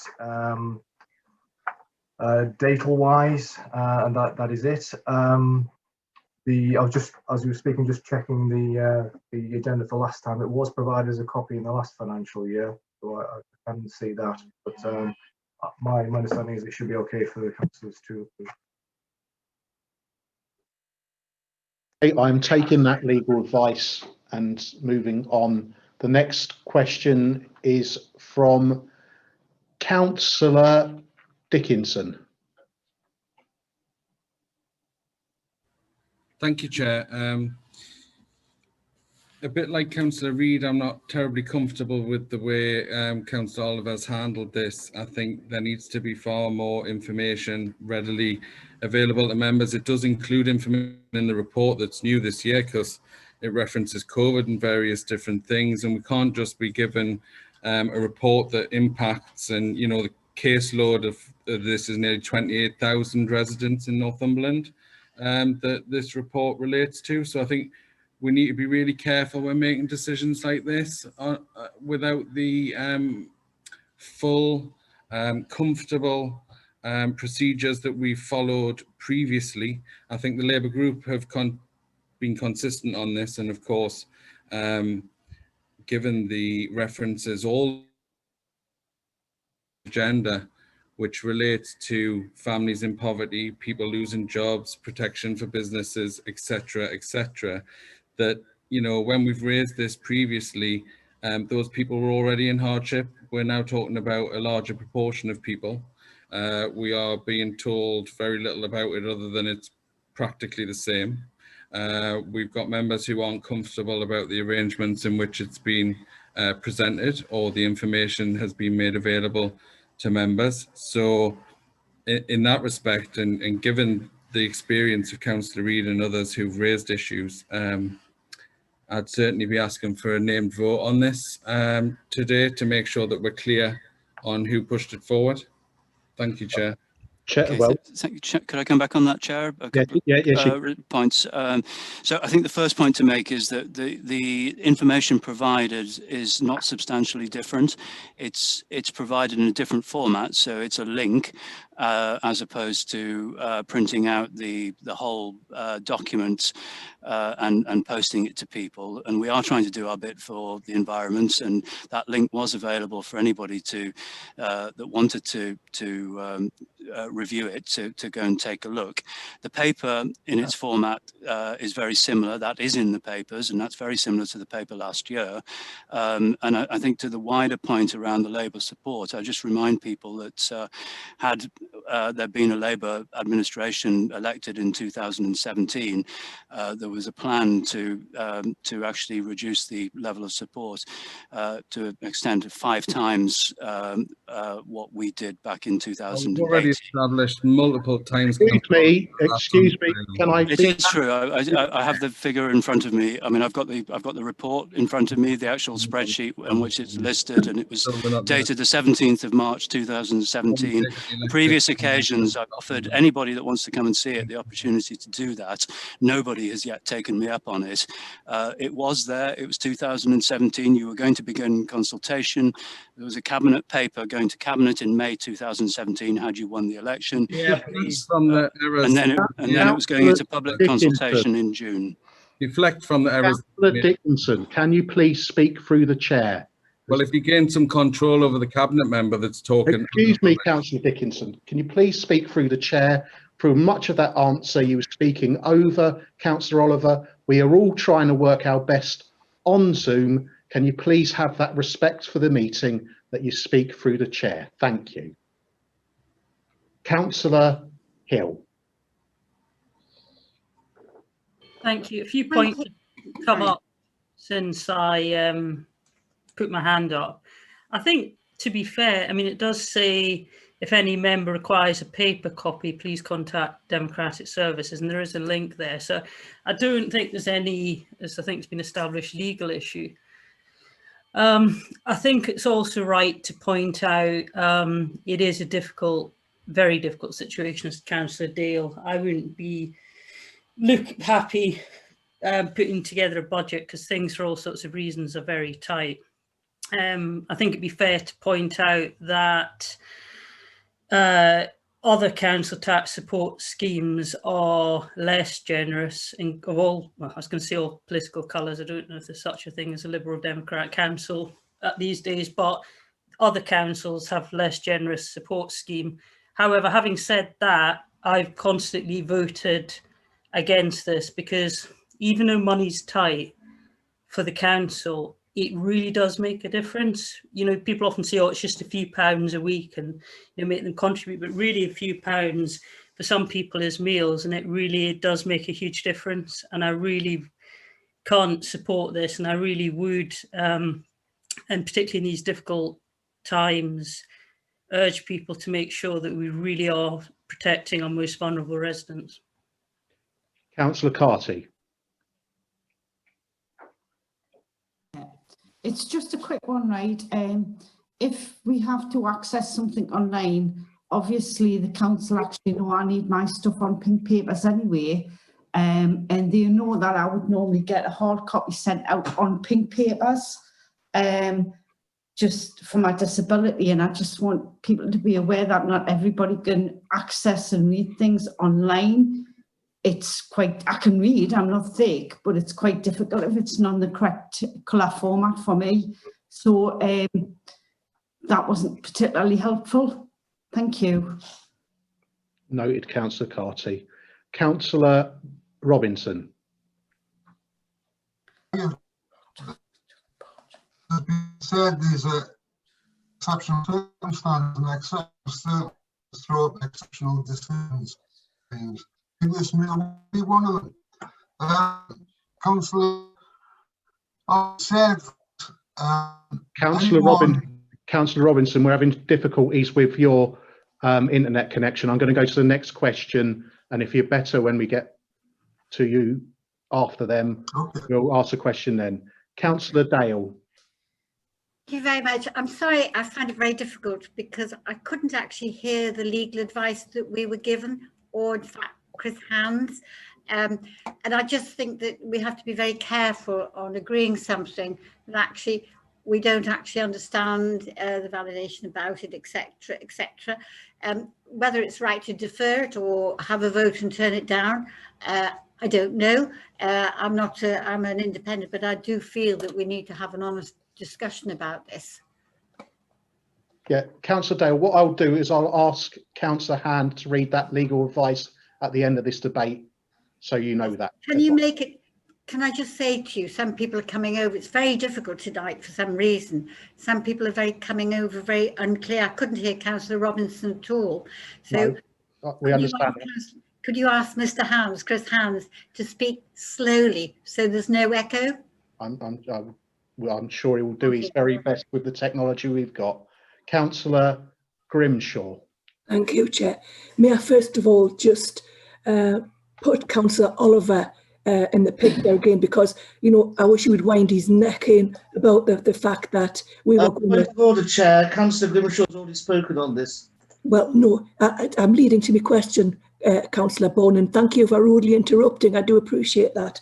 The thing is, I mean, he keeps harping on about what we would have done the last administration. However, that was never taken, the administration, so there's no documentation that says we actually agreed it. So I would just like him to stop things, and if that's all he can come up with under these serious circumstances, well, good on you, Councillor Oliver. But the thing I need to say in is, again, I repeat, I did ask at our corporate scrutiny meeting if we could defer this until December, because, as you say, we had the revs and bends update on what the impact was if the collection rate and of these people, and we haven't received it. I only asked a simple question, and obviously I don't know why we're not getting it, because it could have easily been just taken back to December until we had a report from the revs and bends officer to see what implications this was. And I'm sorry to repeat myself again, but thank you for interrupting me. I do appreciate it, Mr. Bone. Okay. Chair, could I respond? Yeah. I think I have actually responded to that point in this meeting, and I certainly responded to in the previous meeting. I think we can't actually, for the reasons I explained around the consultation requirements, we can't take it to the next meeting, and unless there's an officer opinion that differs with that. I think that's what I've been led to believe previously. So I think, you know, that was the answer we gave you last time, and it was the answer I gave you earlier in this debate as well. I'll go to Councillor Bowman, then I'll try Councillor Robinson, and then I'll go back to Councillor Oliver to wind things up here. So Councillor Bowman. Thank you, Chair. I am dismayed with this. Just like the Conservative government, you are out of touch with what is actually going on in the places where we live. On a regular basis, I have constituents phone me up in tears because of poverty, in tears because they can't find another meal, in tears because they can't find the money to go and buy whatever they need at the local shops, in tears because they are in a fearful situation. Some have lost their jobs, some have lost their homes, and how pitiful that you find it necessary that they should pay 2% of their tax. You know, we're in a dire situation, and just like central government, you miss the boat with school meals. You've missed the boat here when it comes to poverty. And let's face it, even middle-class people are in poverty because of COVID. You have no for people in need. Thank you, Chair. Councillor Robinson. Chair. Not particularly well, Malcolm. Try one last go. Maybe switch the video off. Yeah, try switching your video off, Malcolm. See if you've got extra bandwidth. Right. I'll try. Will I be able to vote digitally using the yes or no? Was that, will you be able to vote digitally using a yes or no, was you saying? Yes. I'm going to ask clarification. When we come to a vote, we normally do a named vote. Councillor Robinson is asking if he can vote digitally. I'm getting a nodded head here. Intention is clear. I'm being told yes, we can. So if I could ask Councillor Oliver a question, it did say that any residents having to pay the 8% would only be paying £2.50 a month. Yeah, or was he talking about the... I think the question was. I said that they'd be paying £2.50 a month, and was I think Councillor Robinson was asking, is that this year or am I talking about next year? That's correct. Yeah. So the answer is I was talking about next year, but there are some qualifications to that. That does depend on how much of the existing pot of money we have left at the end of the year. The estimate was that would be the case, but you know, I can't absolutely guarantee that because the circumstances are changing, and you know, that may not be. You know, it may not be absolutely correct, but what I can do is give you an assurance that we will use whatever money we can from that pot to support those people at the beginning of the next financial year. Okay, I'm going to go to, I think have you finished there, Councillor Oliver? I think I'll move. Yep. It's Councillor Campbell, do you have your hand up? Yes, thank you. And we'll go move progress after this, thank you. Okay, thank you, Chair. I would just like to say how many, I mean, we don't have the figures as to how many people have actually been pursued for this £2.50 or whatever the figure is that would I remind people that there are people out there who had a job a week ago who doesn't have a job today, and they really don't know where to turn to. I mean, their whole lives have been turned upside down. We're asking them for, albeit that some people might think that £2.50 is not, £2.50 is another £2.50 of what they haven't got. And we haven't got, we're in exceptional times at this moment in time. And, you know, I've listened all afternoon to people saying, you know, what they're doing and the county's doing this and the county's doing that. Well, but the county are imposing another bit of misery on people out there who just haven't got the £2.50 in the bottom of their pockets. I mean, are some of you not in the real world? I mean, it shocks me to think that when people don't have a packet of pasta to put in a pan to feed their children, they have to find £2.50 to pay their council tax. When if nothing else, an exception should be made in these times. And it's no good learning the lesson afterwards, like our local MP did on the free school meals. And, you know, hindsight's a wonderful thing, but, you know, we can't work in hindsight now because we've had 10 months of this. And we all know what is going on out there. And yes, there is a lot of help going out there, but it's coming from the public themselves who's helping those who are less well off than we are. We're very, very fortunate. All of us, I would say, sitting today are very, very fortunate. We've got what we've got. Put yourself in the shoes, walk in the shoes for one day in somebody who hasn't got anything, and you'll find out what it is to live in total abject poverty. Thank you, Councillor Campbell. Did you have anything further to add, Councillor Oliver? No, I think the. I would just ask Councillor Oliver to think again. Yeah, I think. I mean, I think the point I would make is that there is still support money. So anybody a week ago that loses their job will still be able to access the support, and as long as their council tax bill isn't over £150, which very few will be, then that they won't be asked to pay any council tax support for the remainder of this year. And I think that's probably the only response I can give to that. And I realise we're doing everything we can right across council services to support people where we can.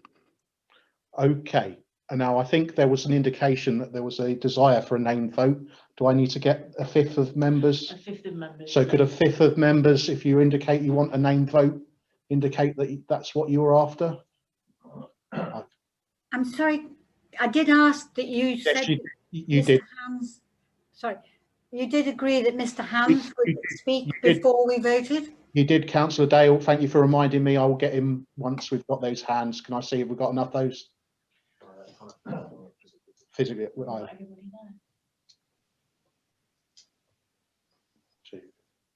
That's really hard to see. Yeah, I've been asked to suggest an electronic hand. If you can put an electronic hand up, that'd be very useful. You might need to explain how to do that. I think, remember. So the participants tab members, you should have a raise hand option. It's Thomas speaking here. Yeah, where is the raise hand option? I can't see one on my screen. It's usually on the. Have we got enough anyway? There, I think we have. I'm gonna say there are enough, so I wouldn't worry about that now. Okay. The report seeks approval for the council tax support scheme for 21-22. I asked if your Chris Hand needs to come in. Yes, Chris. Can you repeat that legal advice from earlier? Yes, I can do, Chair. So it was just to take the advice of the Deputy Monitoring Officer. Was that the link was in the paper. It was accessible to the members, an opportunity to receive a hard copy if so required. The document, as Councillor Officer alluded to, is very thick. It's very complex. It's very legalese, and there would be significant environmental and postage costs associated with sending it out. The document is largely unchanged from last year. It's been updated to reflect kind of key dates. As the report highlights, there are still some elements of that will need to be updated for factors that once they are published by the relevant authorities. So the document would not be the final version in any case. The vote that's put to members is to do with the principles of the scheme, which are unchanged from the previous financial year. Okay. Helen, did you want to read out names? Do you need to move close to a microphone? I'll try and speak loudly. Okay, I'll move to one side.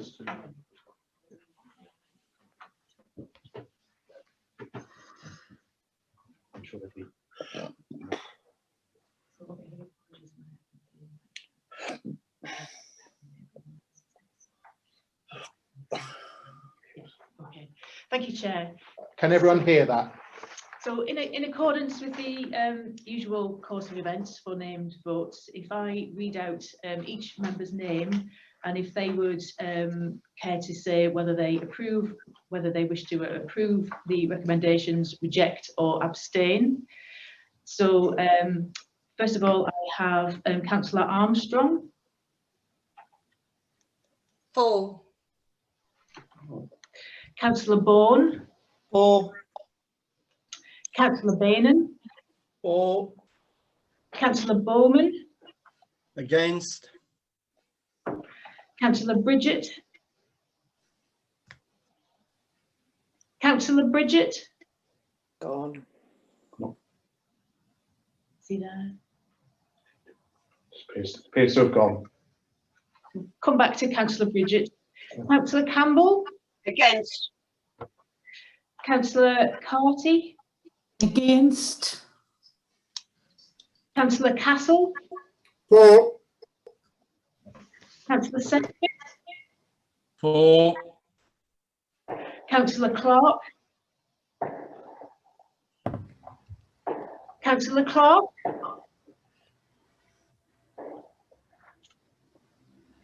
Come back to Councillor Clark. Councillor Crosby? Against. People are having technical issues. Councillor Dale?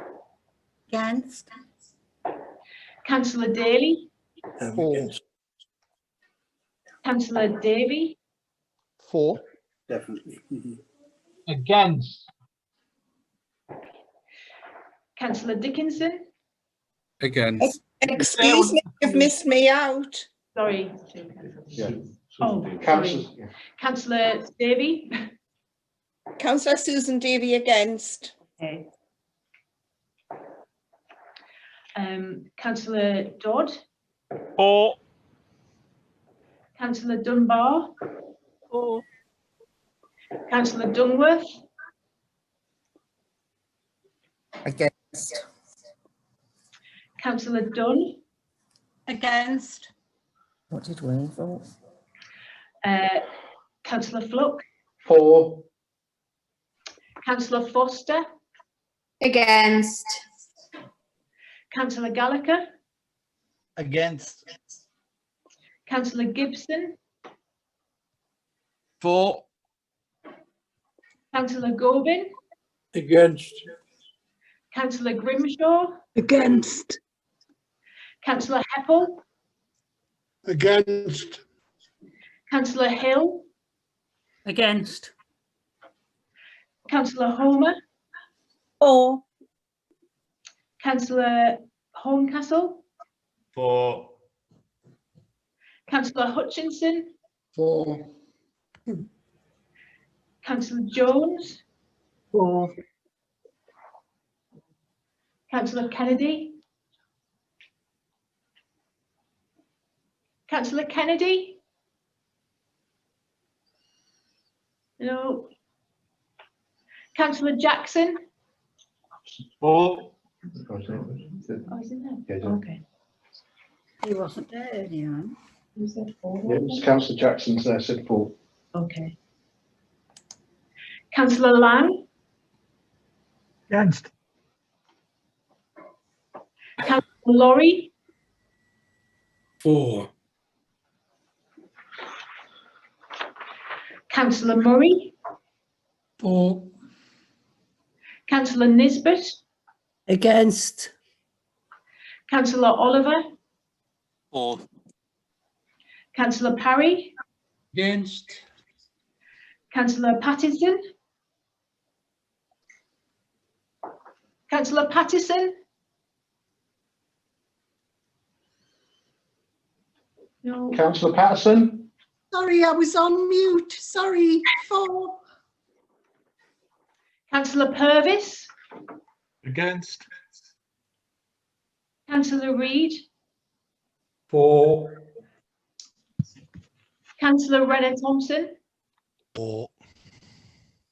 Councillor Richards? Against. Councillor Rickaby? For. Councillor Riddle? For. Councillor Robertson? Against. Councillor Roughead? For. Councillor Sanderson? For. Councillor Seymour? Councillor Seymour? For. Councillor Sharp? For. Councillor Simpson? Against. Councillor Stewart? For. Councillor Stowe?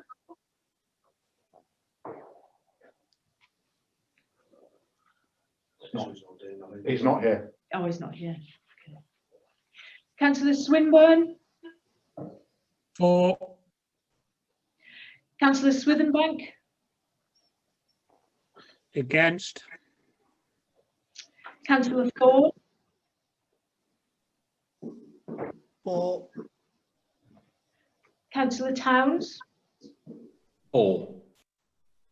Councillor Wallace. Against. Councillor Watson. For. Councillor Wearmouth. For. Councillor Webb. Against. Councillor Wilson. Against. And just coming back to Councillor Bridget. He's left the meeting. Left the meeting, okay.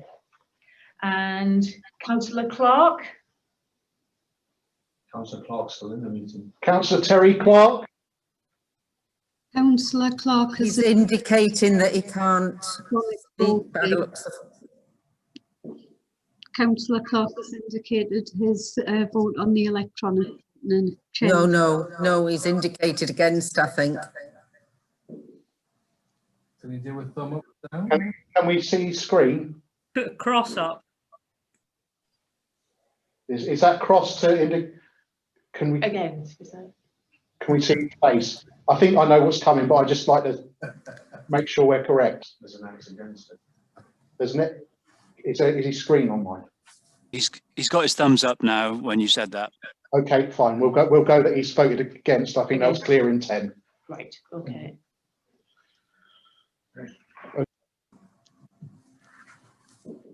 Councillor Kennedy.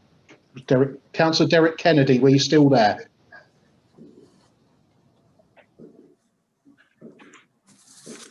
He appears to have left the meeting. So bear us 2 seconds. Thank you for your patience there. I know it's not easy.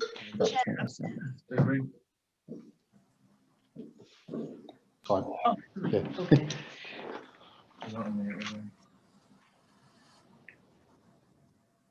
Bear us 2 seconds while we do the top up of the vote.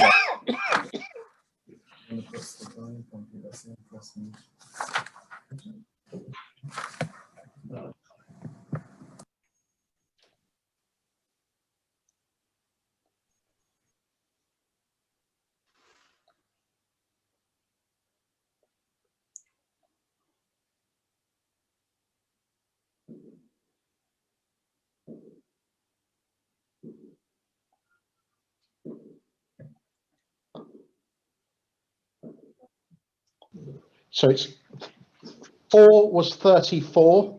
33. I beg your pardon. 4 was 33. Against 28. Abstentions none. So that motion's carried. Thank you. Just before I move on, there was an awful lot of interference on YouTube, so I've been told, and also in this room hearing votes. So if you aren't speaking, can you please?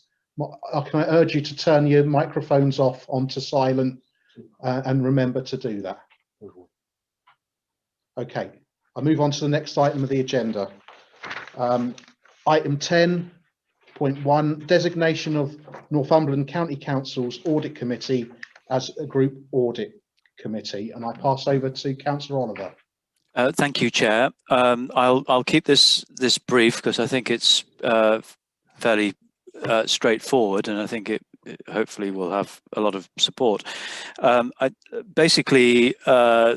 think the way things are structured at the moment is that Advance has its own audit committee, and Advance is within our group boundary.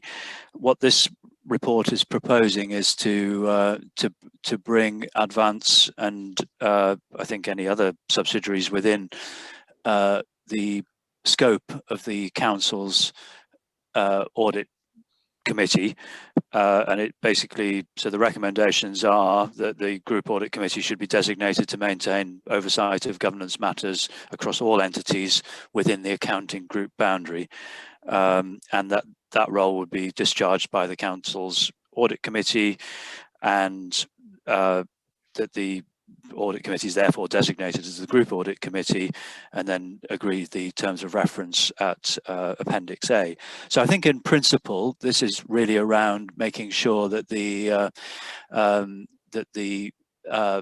audit committee has the ability to be able to work with subsidiaries, and I think this is something that we as the administration would support. I think it's something that Advance themselves would support, and I think it's a very straightforward thing, and I think it's a positive. It's another step to improve the governance, and we've done a lot in the last 3.5 years to improve the governance, and initially we had a governance board, and then we've had more recently a shareholder group, and very keen to see any subsidiary organisations of the council working very closely with council officers, with with council members, and also with the administration's policies and corporate plans. So this is really just a recommendation to take another step, and I wholeheartedly recommend it to everybody, and happy to take any questions. Yeah, Councillor Hill. Thank you. I completely agree with Councillor Oliver. One thing that I'd say that this meeting has, and I think the tone has been set well by the leader, this meeting has generally been conducted very well, and I'm conscious that when it comes to anything to do with Arch and Advance, it becomes quite a thorny issue. I was, to be honest, preempting maybe some people would say there's been criticism of Arch and or Advance in the past, but I think it is right to point out that we have consistently had concerns raised about control and governance issues to the audit committee, and NCC's own value for money opinion has been qualified for the last 3 years because of issues with Arch and Advance. We're obviously not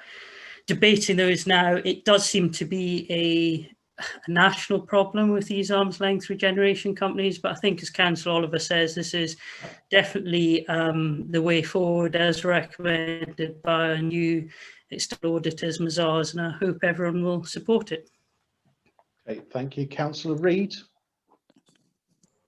Thank you, Chair. I'm going to move, well, not an amendment exactly, but I'm going to move that this report gets sent to the Corporate Services and Economic Growth Overview and Scrutiny before it actually takes effect, and it comes back either in January or December or whenever. I mean, when you look at it, it's where's this report been? I know the audit committee reports directly to the council, which is fair enough and it ought to. But where's the opportunity to have any kind of talk about this? You know, it would appear to me that the audit committee has thought, oh, let's give ourselves a bigger job. You know, it's like it is being its own judge and jury and saying, oh, give us some more, let's do this, let's poke around here. Why is there no mention of an active Northumberland in here? Why is there no mention of all of the other companies that the administration has created to do all sorts of lovely, groovy things? Why is it only Advance? And I realise we've been here a long time and we're tired, and this isn't a place to have an in-depth discussion about what this kind of committee should do. And that's why I'm moving that it gets sent to the Corporate Services and Economic Growth Overview and Scrutiny Committee, which I'm not on, by the way. I don't have any particular axe to grind here, but it goes there and they talk about what other things should be encapsulated in this bubble. I think perhaps something this big, because that's what it is, should maybe have an independent chair. When I say an independent chair, I mean a person who ain't a councillor, somebody else, somebody we can source elsewhere that has experience in this kind of thing, because it is not something that's doable by a gifted amateur, no matter how gifted that amateur might be. So well, if nobody seconds me, then it's dead. But I'm not going to, I ain't going to vote for this because it's the wrong thing to do, in my opinion. Then we're all entitled to our opinion, Chair. Okay, I don't know if there's a seconder for what you were saying, but I'm going to move to Councillor Dickinson, who's got his hand up. Thank you very much, Chair. Just to say that, you know, we welcome the outline of this report and the bringing together and influence that the council will be able to have over some scrutiny of Advanced Northumberland. And we are happy to support it today as it stands. Thank you. Councillor Roughhead. Thanks, Chair. I'm just reading through the report. There's nothing too controversial that I don't disagree with, but however, expanding on what Councillor Reid's point is, the first part of it, I think there's a wider point of a discussion, possibly looking at the whole picture of the council at a scrutiny meeting. But one thing that I would suggest that if we are going to go down the line of enacting these today, then perhaps we should be in line and follow best guidance like most councils when we make changes to constitution in terms of reference.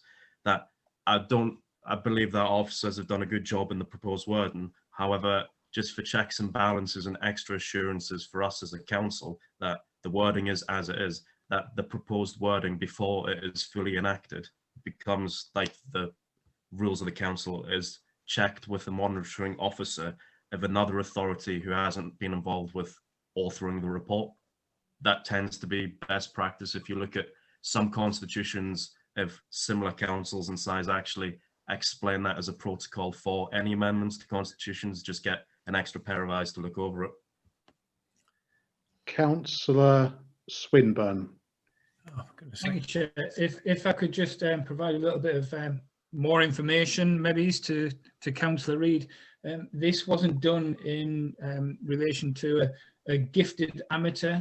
This was done with a recommendation from the external auditor, Mazars, who put this recommendation forward as good practice, as it were. And the question was raised at the time why our previous external auditors hadn't done it. So this wasn't something that the audit committee themselves had thought up that it might be a good idea. We sat around there and fumbled through it and put it together. This was the external auditor themselves that said that this is what should be done, and work closely alongside to put this report together to be what it should be. I think Councillor Bainan had his hand up. Councillor Bainan. Yeah, thanks, Chair. I was just unmuting. Yeah, I wanted to agree with what Councillor Reid stated, and I'm very happy to second his proposals. Yeah. Okay, Councillor Swithenbank. Oh, I'm supportive of the proposals. My experience of audit is with the Local Government Association. I've served on their audit committee for many years, and that single point of audit conducts the audit of all 6 parts, all 6 companies that make up the Local Government Association.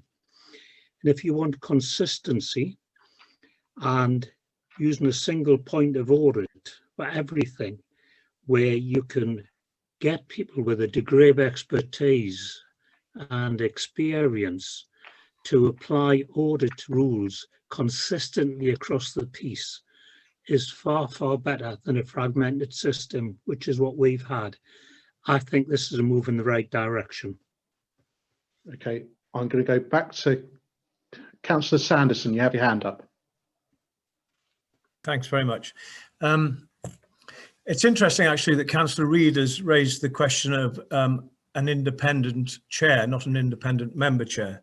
I'm not casting aspersions on the audit committee, how it's been run, or anything else for that matter, but it is good practice in some councils in the country to have a completely independent chair to chair the audit committee.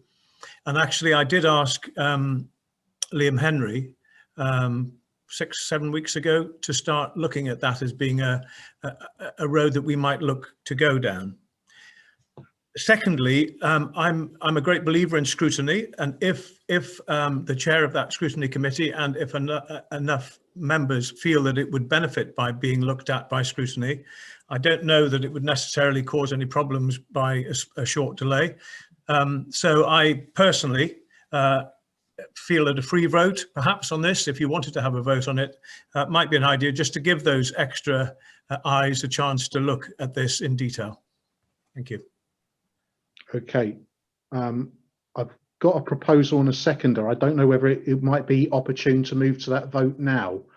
Chair, the leader did suggest that the views of the chairman of that scrutiny committee, which is myself, and I would welcome Councillor Reid's proposal. I think this is an interesting development. I think it should be looked at by the scrutiny committee. That's what scrutiny is for, and I don't think a delay of a few months would prejudice anything. So I'm happy to support Councillor Reid's assertion. Thank you.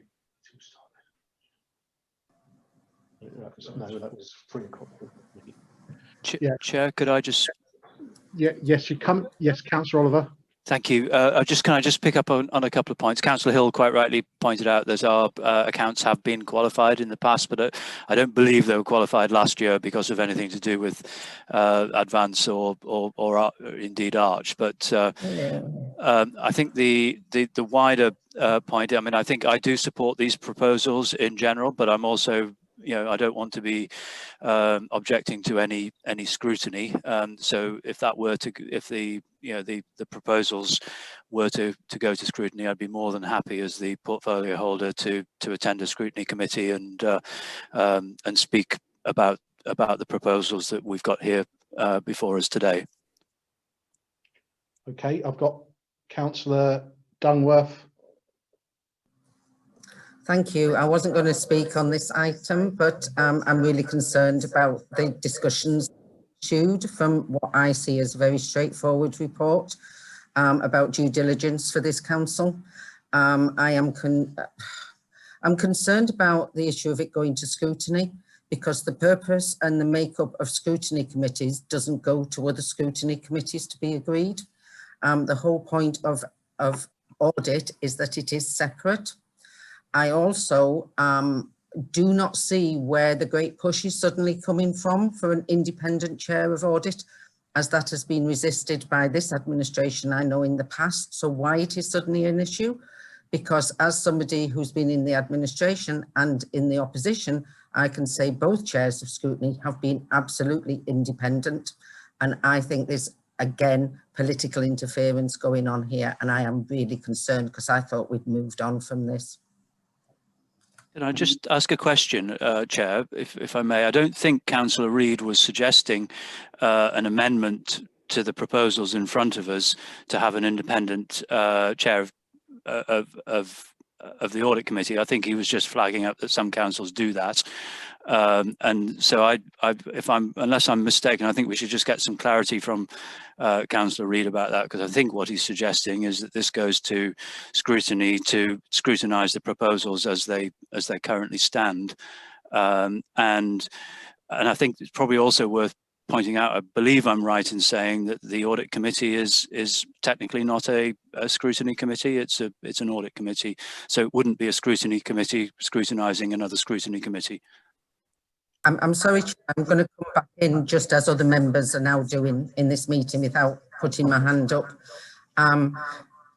The issue has been raised about an independent chair by Councillor Reid and then spoken on by at least two, I think maybe three other members. There is obviously a decision that was going to happen at this council meeting at the end of the agenda, and it leaves me feeling really uncomfortable. Audit needs to be above this, and what is being shown is actually the members, and not particularly a chair of a committee, but the members of this council can't be trusted, and we should follow the advice of the external auditors and just do things properly and stop delaying it. Councillor Jackson. Thank you, Chair. Yeah, I think there are wider issues that both Councillor Reid and Councillor Ruff have referred to that probably do need thinking about in a deeper way. So there is the wider issue of the multiplicity of different arms of the council, some direct and some non-direct, and Councillor Reid's quite right that Advanced Northumberland is actually just one of them. So how do we deal with the others and find some form of consistency? And then the other point that was well made by Councillor Ruffhead is what is best practice? I'm no expert in audit, although I've been on audit committees of the LGA along with Councillor Swithenbank, and I've followed our own audit committee at the County Council quite closely. But I don't know what's best practice, and I think if we're going to make changes, we should do that, and to bring someone with outside experience might be a good idea, because our constitution has been shown up to be too insular and actually not quite correct in some respects. So I think a pause to deal with those two issues and then come back with a comprehensive and well thought out and well discussed view at the Scrutiny Committee is an extremely good idea. Thank you. I've got Councillor Hill. Thank you, Chair. Just to pick up a few things. First of all, Councillor Reid, I mean, I think it's quite unbelievable, and it's obviously why he's a little bit uncomfortable about it, that he's been in the Audit Committee of Arch and then Advanced. He sat in an audit arrangement where the people who were leader and deputy leader of the council and on the board of directors of Arch were also chair of the Audit Committee.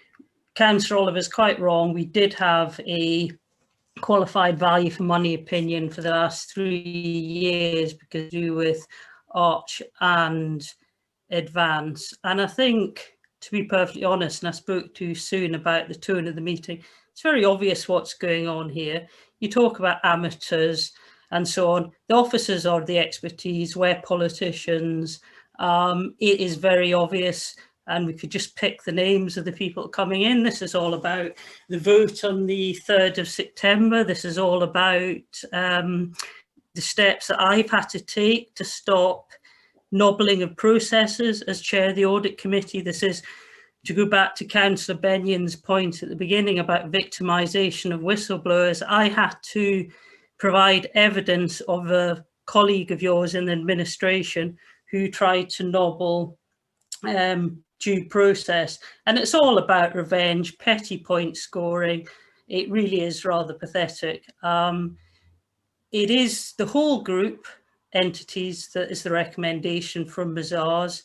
They said this would be normal for a local authority, and it's very obvious what's going to do. The motion to propose that we accept this recommendation was proposed by Councillor Oliver, second by me. Let's take it to vote, but let's not kid the sort of bitterness and political nonsense that's just been going on here, and all the little players and their little setup. It's pathetic. Chair, if I speak, it'll bring the debate to an end and we'll have to have a vote, won't we? Yes. So we can do that now and put everybody out with their misery. Yeah, I'd be quite happy for that, Councillor Reid, yes. Okay, right. Well, never in my entire life, all of you who have ever known anything about me, the only thing you can ever say about me is I'm straight. I am less devious than every single one of you. I read this report and thought, where's that come from? I haven't, none of my colleagues have mentioned it to me, so you look at the back and it says the documents that it's concerned with are the Constitution and the report to the Audit Committee. So the only place this report is being to is to an Audit Committee that said, oh yes, let's give ourselves a bigger job. And all I'm saying is, the Corporate Services and Economic Growth Scrutiny might look at that and think it's absolutely fantastic, we're not going to change any of it, which will be absolutely fine by me. It's in front of the full council. This is the main body. I'm speaking, you shut up. Can we have some order, please? Can we please have some order? Chair, I don't know why Councillor Reid, well, I do know why Councillor Excuse me. People trying to speak. I don't know why you're so rude, and you can actually have Sorry, I've decided to mute the both there. I think that we've had an extension of a debate. I think that most views have been sought. I've got a point of clarification from Councillor Dickinson, and I will take that. Apologies, Chair. I really don't want to make this go on any longer. I just wanted to double check from a legal point of view, from the monitoring officer there. Is it appropriate for a director of advanced proposal on the audit of that company? Can you say that again? Because you broke up at the key word. Sorry, it's a terrible connection. I just wanted legal advice. Is it appropriate for a director of Advanced Northumberland to make a proposal about the audit of that company? Helen, spare us a second.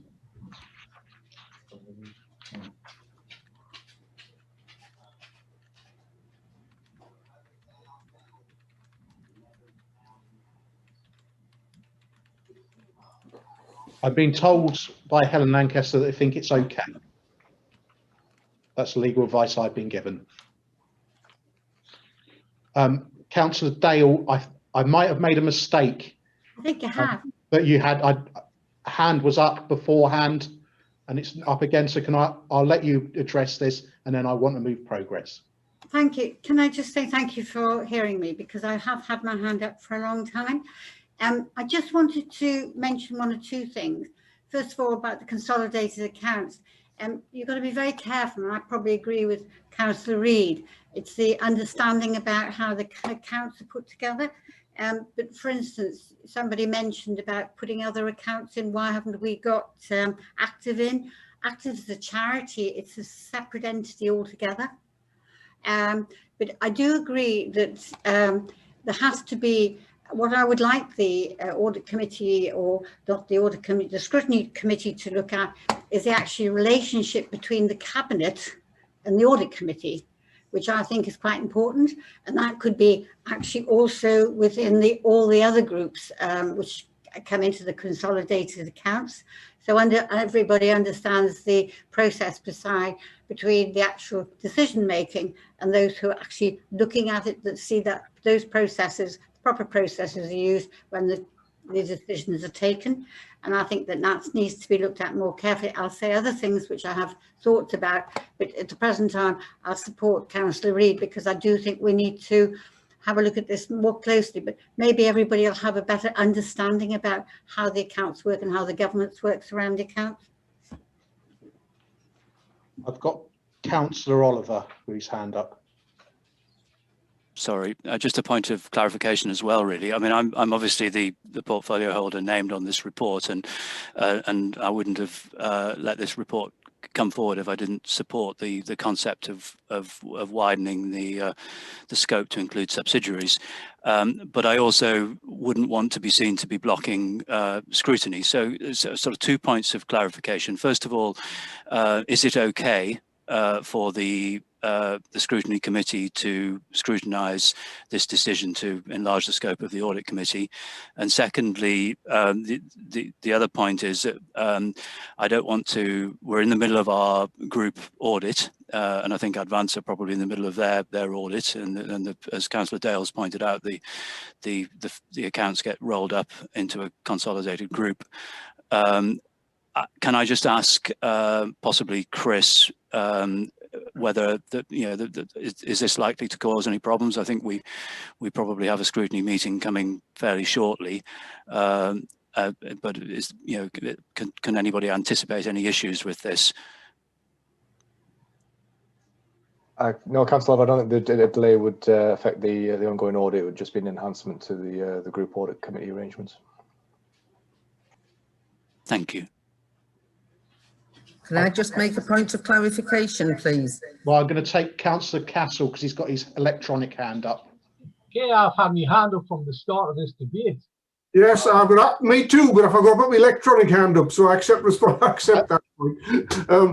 I've been on the audit committee a long time, Chairman, and I thought this was quite a simple matter, and I did not expect this degree of difficulty. There's no mention of independent chair of audit on this, and this is going to be asking us to agree to a system whereby we actually expand the role of the audit committee to consider all groups within the council's purview. I just think that's pretty straightforward and simple, and for the whole council to look at and decide. I see nothing complicated about this at all. I'm afraid I won't be voting or agreeing to this going to audit for that reason. Sorry, thank you for the free vote, leader. That's my line, and that's what I'm sticking to. Councillor Davey, and I do apologise because I can't always see people on my screen, so I apologise. I accept the apology, Chair. But this is about re-scoping something that the external auditor has scoped. And I believe that the only instructions that can be given to the external auditor are from the Treasurer and the Audit Committee itself. So I don't think that, that taking this to a Scrutiny Committee is the correct thing to do. The Audit Committee need to discuss it with them amongst themselves, along with their Treasurer, to see if a re-scope from towards the external auditor is the right and correct thing to do. Okay.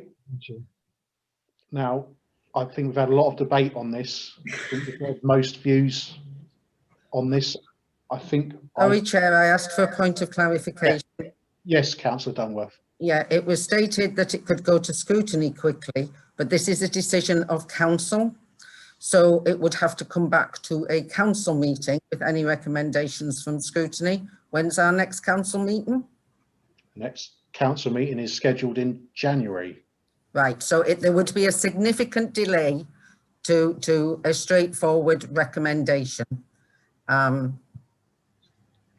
you. I think that answers your point of clarification. I'm going to go back to Councillor Reid. Well, you're not going to cut me off this time. No, well, so long as no one interrupts you, that will be the case. Right, that's fine. I mean, when would the audit committee meet anyway? January. So end of November. That's not the point. Yes, you asked when it met, and it's the end of November. Well, end of November. So I just want things to be right. That's all. I'm not saying I just want to have a conversation with the people who are on that scrutiny committee to look at this in depth and spend 45 or 50 minutes on it. That's all, to get to the nub. And as Councillor Dale's idea is put this in, or Georgina Hill's idea is to put that in, not just be presented with a fait accompli, when all of us, all of you who have talked about this, have pointed out errors in it. So we could iron out all the errors, it could come back in January and everybody could vote for it. And I just want to make certain that it does include everything that the council has control over. And I know Active is a charity, but we have connections with it. It is dependent on us. So I would put Active in there as well. And I would try and do a proper job in being open, honest and transparent as we all strive to be. And that's all I'm asking for now, is for us to be open, honest and transparent, and send it there so people can have a real deep dive, a real deep conversation about the best way of getting this done. Thank you. Thank you. It is nearly 6 o'clock. Flux. Just a point of clarification. Yeah, can I just do the 6 o'clock thing first? We've been here for 3 hours. Can I agree that we extend to finish the items left on the agenda in line with the Constitution of meeting 3 hours? Great. Alison Mitchell. I'm being advised that Alison Mitchell may wish to address the council on this matter. I'm happy to defer to Alison. Is that correct? Is Alison Mitchell there? Yes, Chair, can you hear me? Yes, thank you. Brilliant, thank you. Just to kind of pick up on a few points that have been made by members this evening. This is a recommendation. This is advice that we received from our external auditor, Mazar. The terms of reference, which are attached as an appendix to the report have been provided as an example by Mazar, and hence they do reflect good practice, best practice. To pick up on Councillor Reid's point about Active Northumberland is not within the County Council's accounting group boundary. Absolutely. To be clear about what I mean by that, the County Council has to legally every year prepare a consolidated set of accounts which cover those entities within the County Council's accounting group boundary. All of those are listed in the report before Council today under section 4. To pick up the point about any new companies or new entities which fall within the accounting group boundary, that's set out in paragraph 7 of the report, which says that should additional entities be established in future which fall within the accounting group boundary, Northumberland County Council's Audit Committee will also discharge these functions in respect of those entities. At the moment, only the entities set out in section 4 of the report are companies or entities within the accounting group boundary and showing clearly as such a company's house. Regarding the comments which have been made about an independent chair, there is no requirement for any audit committee in a local authority other than a combined authority about audit committees or the designation of chair. It is perfectly acceptable to have an elected member or an independent co-opted member, and CIPFA, the Chartered Institute of Public Finance and Accountancy, do not give any indication one way or the other as to what is right. That is a matter for individual authorities to determine. So just to reiterate the points that I've made, this is something which the external auditor has advised would be good practice. I think it covers the bases which are required. And I think that the points of concern which have been raised, I hope I've addressed in the answer that I've given just before you there now. Okay. I think I'm with Councillor. Is Councillor Hill, are you happy with that as a point of your point of order? Yeah, I mean, I was just going to say that if you did vote, I mean, just a clarification, to take it to the Economic Scrutiny Committee, I would ask that the auditors were at that scrutiny committee to explain. I know Alison's just explained a few things, and I'd also would have to, and we'll cross that bridge when it comes to, would have to take issue with potential bias from the chair of that committee, but it will cross that bridge when it comes to it. I wouldn't really be bothered about this. More scrutiny the better, but it clearly hasn't been brought in good faith, and Jeffrey can say whatever he wants, but we'll all make our own opinion on that. And I think I'd also probably quite easily predict what's going to come out of the meeting, as well as how this vote's going to be. But go ahead, let's have this vote about bringing it to the scrutiny. Okay. I'm just conscious that I have some legal chatter going on beside me. I've been asked if we could have could have a short brief adjournment for 10 minutes. Would that be okay with everyone? Yeah. Well, that's what I'm going. Can we not just go to the vote? Just a brief adjournment, Yeah. only 10 minutes. I've been asked by legal officers for a brief adjournment for 10 minutes. I'm going to take that. Legal officers have asked me for that. I'm going to accept that from them. So I'm going to say, can we be back at 6:15, please?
Councillor Sanderson, who has his hand as a point of order. Councillor Sanderson. Yeah, thank you very much. I just need to clarify position here that I can assure you that this is not any sort of plot or anything that's been thought up before. I don't do that kind of thing. So first of all, please let me make that clear. Secondly, on the point about looking at an independent chair, I think it's only right that that is looked at, given other councils do it, but I did not say that should happen now. I think it should happen in due course, but certainly not as any reflection of where we are now. And then finally, if it's going to be an issue, I did suggest a free vote. I still think a free vote is fine, but it's entirely up to you how you do this. I don't want to disrupt the system or in any way cause any problems. I just think that it's probably right just to get on with this and get this meeting finished. And if members have any queries, then they can take those up with the chairman, perhaps. Right, I'm going to go over to Helen Lancaster, who has some legal advice she would like to give to the meeting. Thank you, Chair. Yes, just to say that obviously looking at the recommendations, it's clearly a recommendation to council. This is a council function in terms of looking at audit. It's only a council function. Looking at the terms of reference of the overview and scrutiny committee itself, we can't see that this would fall within that. And in effect, council, you know, is the scrutiny for audit committee. So I think on that basis, I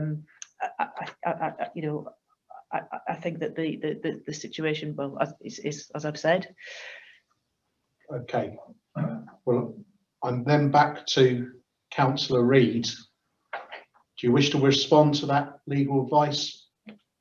Councillor Reid? I'm not a lawyer, so I don't see how I can respond to that. If they're saying that what I've said is actually incorrect in law because the audit committee can't be scrutinised by scrutiny, it can only be scrutinised by cabinet, then, you know, that's, I wish somebody said that half an hour ago and we could have gone home, couldn't we?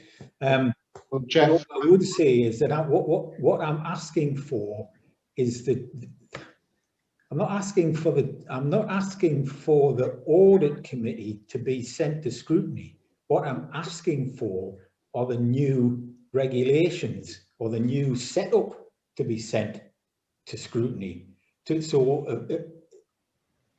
a few members, instead of this thing where we all get annoyed with each other, it could just be gone through in a calm and measured manner, and people can say, well, actually, I think this should happen, or I think that should happen, and those people would then send it back to us in January, and you would all probably vote for it. I'm really, you know, I wish I was conspiratorial, but I just can't be asked anymore.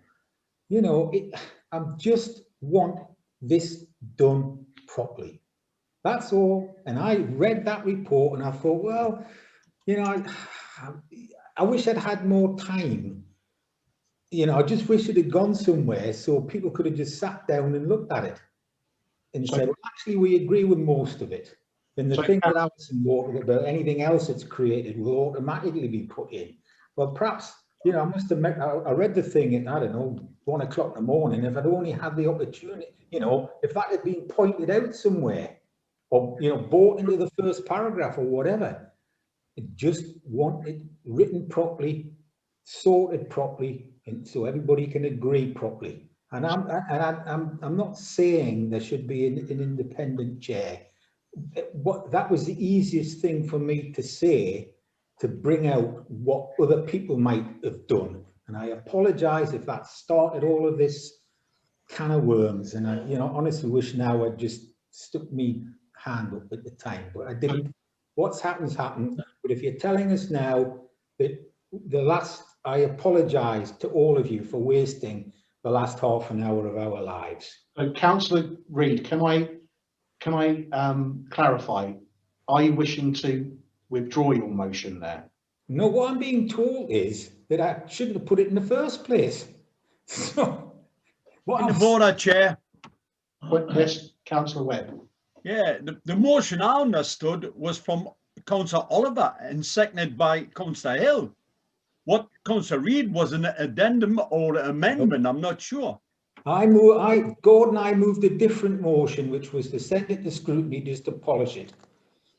I believe that was my all I'm saying is we're not asking this isn't about a certain thing that's being done at audit. It's about the very function and the mechanisms by which it is going to look at things. And I think that is a thing that should be scrutinised. But if we're being told it's illegal, then just tell me to shut up and we'll move on. Are we being told that, Helen? Chair, I can't see how that would fit within the council's constitution. So we've been told that's unconstitutional, is what the advice I'm getting there. Well, there you are then. Just tell me to shut up. And, you know, as I say, if I ever have the opportunity to give you all back half an hour of your lives, I shall try and do that. So, Councillor, I'm asking, Councillor Reid, are you withdrawing this motion? Well, sorry. Say yes. Just say yes, Jeff. Yes. Under duress, yes. Okay. Thank you, Jeffrey. Right, I'm going to go to Councillor Bain, and you've got your hand up. I'm sorry, sometimes I don't see you if you don't use the electronic hand, but Councillor Bain. Can we make progress, please, and just go to the vote? Thanks, Chair. I was quite happy to second Councillor Reid's proposal. I thought it was very sensible, but a point of clarification, if any scrutiny committee can't look at audit, as Councillor Reid said, who audits audit?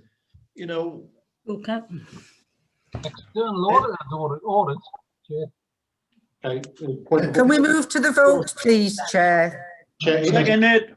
It's been put to me by Councillor Hutchinson and Councillor Dunworth that we move to the vote. I'm now the opinion that we move to a vote on whether we accept the report in front of us or not.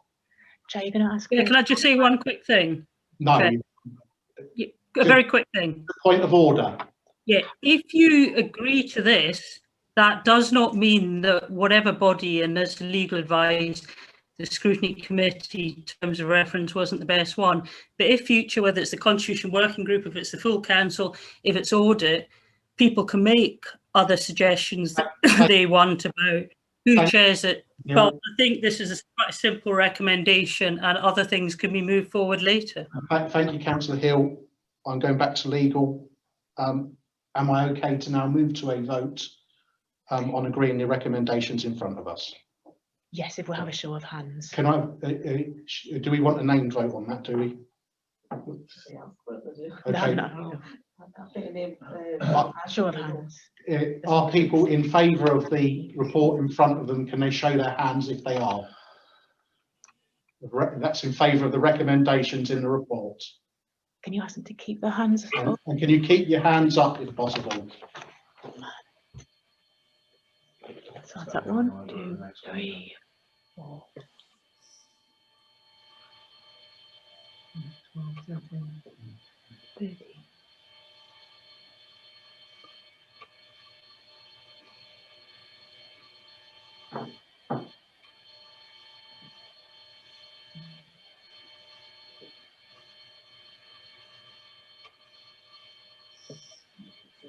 I think it's a majority, yeah. Right. It's been indicated by legal, that's a clear majority. So thank you very much for that. And I move to the next item on the agenda, which is item 2, updates to the Constitution, Officer Employment Procedure Rules and Staff Appeals Committee. And this is on page 149. I'm just going to go there myself because I am the councillor presenting this. The purpose of this report is the council has recently sought additional support through Solace in appointing a governance team of external consultants to provide additional resources to the authority on a number of governance issues it currently faces. And as part of its new governance accountability framework, the team have been asked to assist in making a number of changes to the council's constitution, which has become apparent are necessary in order to ensure compliance with the requirements of the local authorities standing orders England Regulation 2015, which have amended the 2001 regulations, and also with best practices set out in the JNC guidance on the model disciplinary procedure. There are a list of 6 recommendations on there. I have Councillor Scott Dickinson has his hand up. Very quickly, just wondered why the minutes stroke notes of that meeting weren't attached so members could see the thorough debate that we had to come to these. I can advise that the reason they are not in there is because they haven't been completed yet. As you'll probably be aware, things are quite busy at the moment. Councillor Reid. Thanks, Chair. If they haven't been moved, I'll be delighted to move the recommendations here. And this is a perfect example of how a group of people can sit round, thrash something out, and come out with a really good list of recommendations. So, I mean, it was a good discussion. You know, it was free flowing, no politics in it. We just wanted to get the job done. It was a joy to be at that meeting, Chair. Okay, I'll second it without the sentiments. Thank you. That's seconded. I've got Councillor Roughhead with his hand up. Thanks, Joe. Just echo the sentiments from both Councillor Reid and Councillor Dunworth. It was a very productive meeting, and it's a good example of how cross-party groups should work. My only thing is, just if you bear with me a second, I'm totally supportive of these recommendations because it's the model, and we've had a monitoring officer external from our council look at this, and the wording is sound legal advice, so I'm happy for the wording to be put into our constitution. The only thing in terms of the wider constitution working group is this time last year, we did agree to make some changes to the constitution, and as if they haven't been put in. So just like a written answer suffice, just clarification when those would take place. And presumably we've got a meeting at the end of the month and you're happy for us to send you an email for business, because I can see quite a big error in our constitution that other constitutions cover, which ours don't. And now that we've got this group moving forward and actually looking at the issues and not being a group to try and restrict backbenchers from speaking and addressing the issues, Councillor that Ruff, would be taken on board. Councillor Roughhead, you've been emailed and invited to ask for items to come to future meetings. I invite you to respond to that email as a way of addressing those points you've just raised there. Okay, does anyone else wish to speak? I've got Councillor Watson. And I'll come to Councillor Oliver after that. You're on mute, Councillor Watson. I agree with the recommendations. I have to say, because I've got to say it, that I'm a little concerned about having to change the makeup of the committee when we're halfway through doing what we're supposed to do. I've asked that question. I'm told it's still okay, but I have to say I'm going to just voice my concern that we're doing that, although I will support it. I hope other people understand exactly what I'm saying. If we've had a couple of meetings and we've had a certain number of people there, then we're going to have another few meetings and there's going to be more people. It's just a concern, and that's all I want to say. Thank you. Councillor Oliver.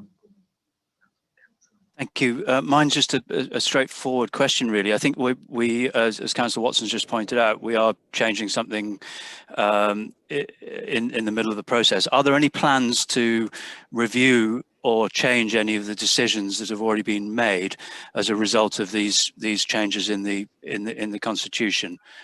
Or would Chairman, I've got Paul if I may, I think it is inappropriate to discuss an ongoing matter in a public forum. Okay, fair enough. I'll pick it up privately then. Thank you. Right, I've got Councillor Dale and then Councillor Hill. Can I just say very quickly, I just think it is so important that we have the Constitution as right. The Constitution is based basically on local government rules and regulations and policies set down by government. So as far as staffing, anything else that's got regulated, we must make sure all the time that the Constitution is correct. So every time that they review the Constitution, you know, monitoring officers should be asked, are there any government updates? And I think that's something that needs to get into the process when you're reviewing each time. Okay, I know your comments, Councillor Hill, and then I want to move for progress. Thank you, Chair. I just want to raise a couple of points. First of all, I really welcome the work that's going on now. Everyone hates somebody that jumps up and down and says, I told you so, but there has been meetings where I've been pretty much a sole voice, or myself and Councillor Ruffhead, talking about the inadequacies of the Constitution. And it's great that that's accepted. And I hope that we can move forward and review other aspects of the Constitution. And now we've got some very good sound advice. I agree with Councillor Watson regarding it is a problem generally moving personnel in the middle of ongoing proceedings, but I think the issue has been about political balance on a staffing appeals committee. And just to throw something out there, which is for a future debate, now we're talking about independent members and independent chairs. I think just speaking generally in local government, two areas where, well, audit potentially one of them, but certainly anything to do with complaints and standards, you would really have the strongest argument to have independent people who are not politically aligned. And just something to be thrown into the mix. Speaking generally, there would be an argument, better argument, to have non-political people and people completely out of the council when it comes to things like complaints, because we know the potential for them to be highly contentious, highly personal and highly political. Thank you. Okay, I can see no other speakers, so I'm going to move to a vote. Do we agree with the recommendations in front of us? Can I see a show of hands?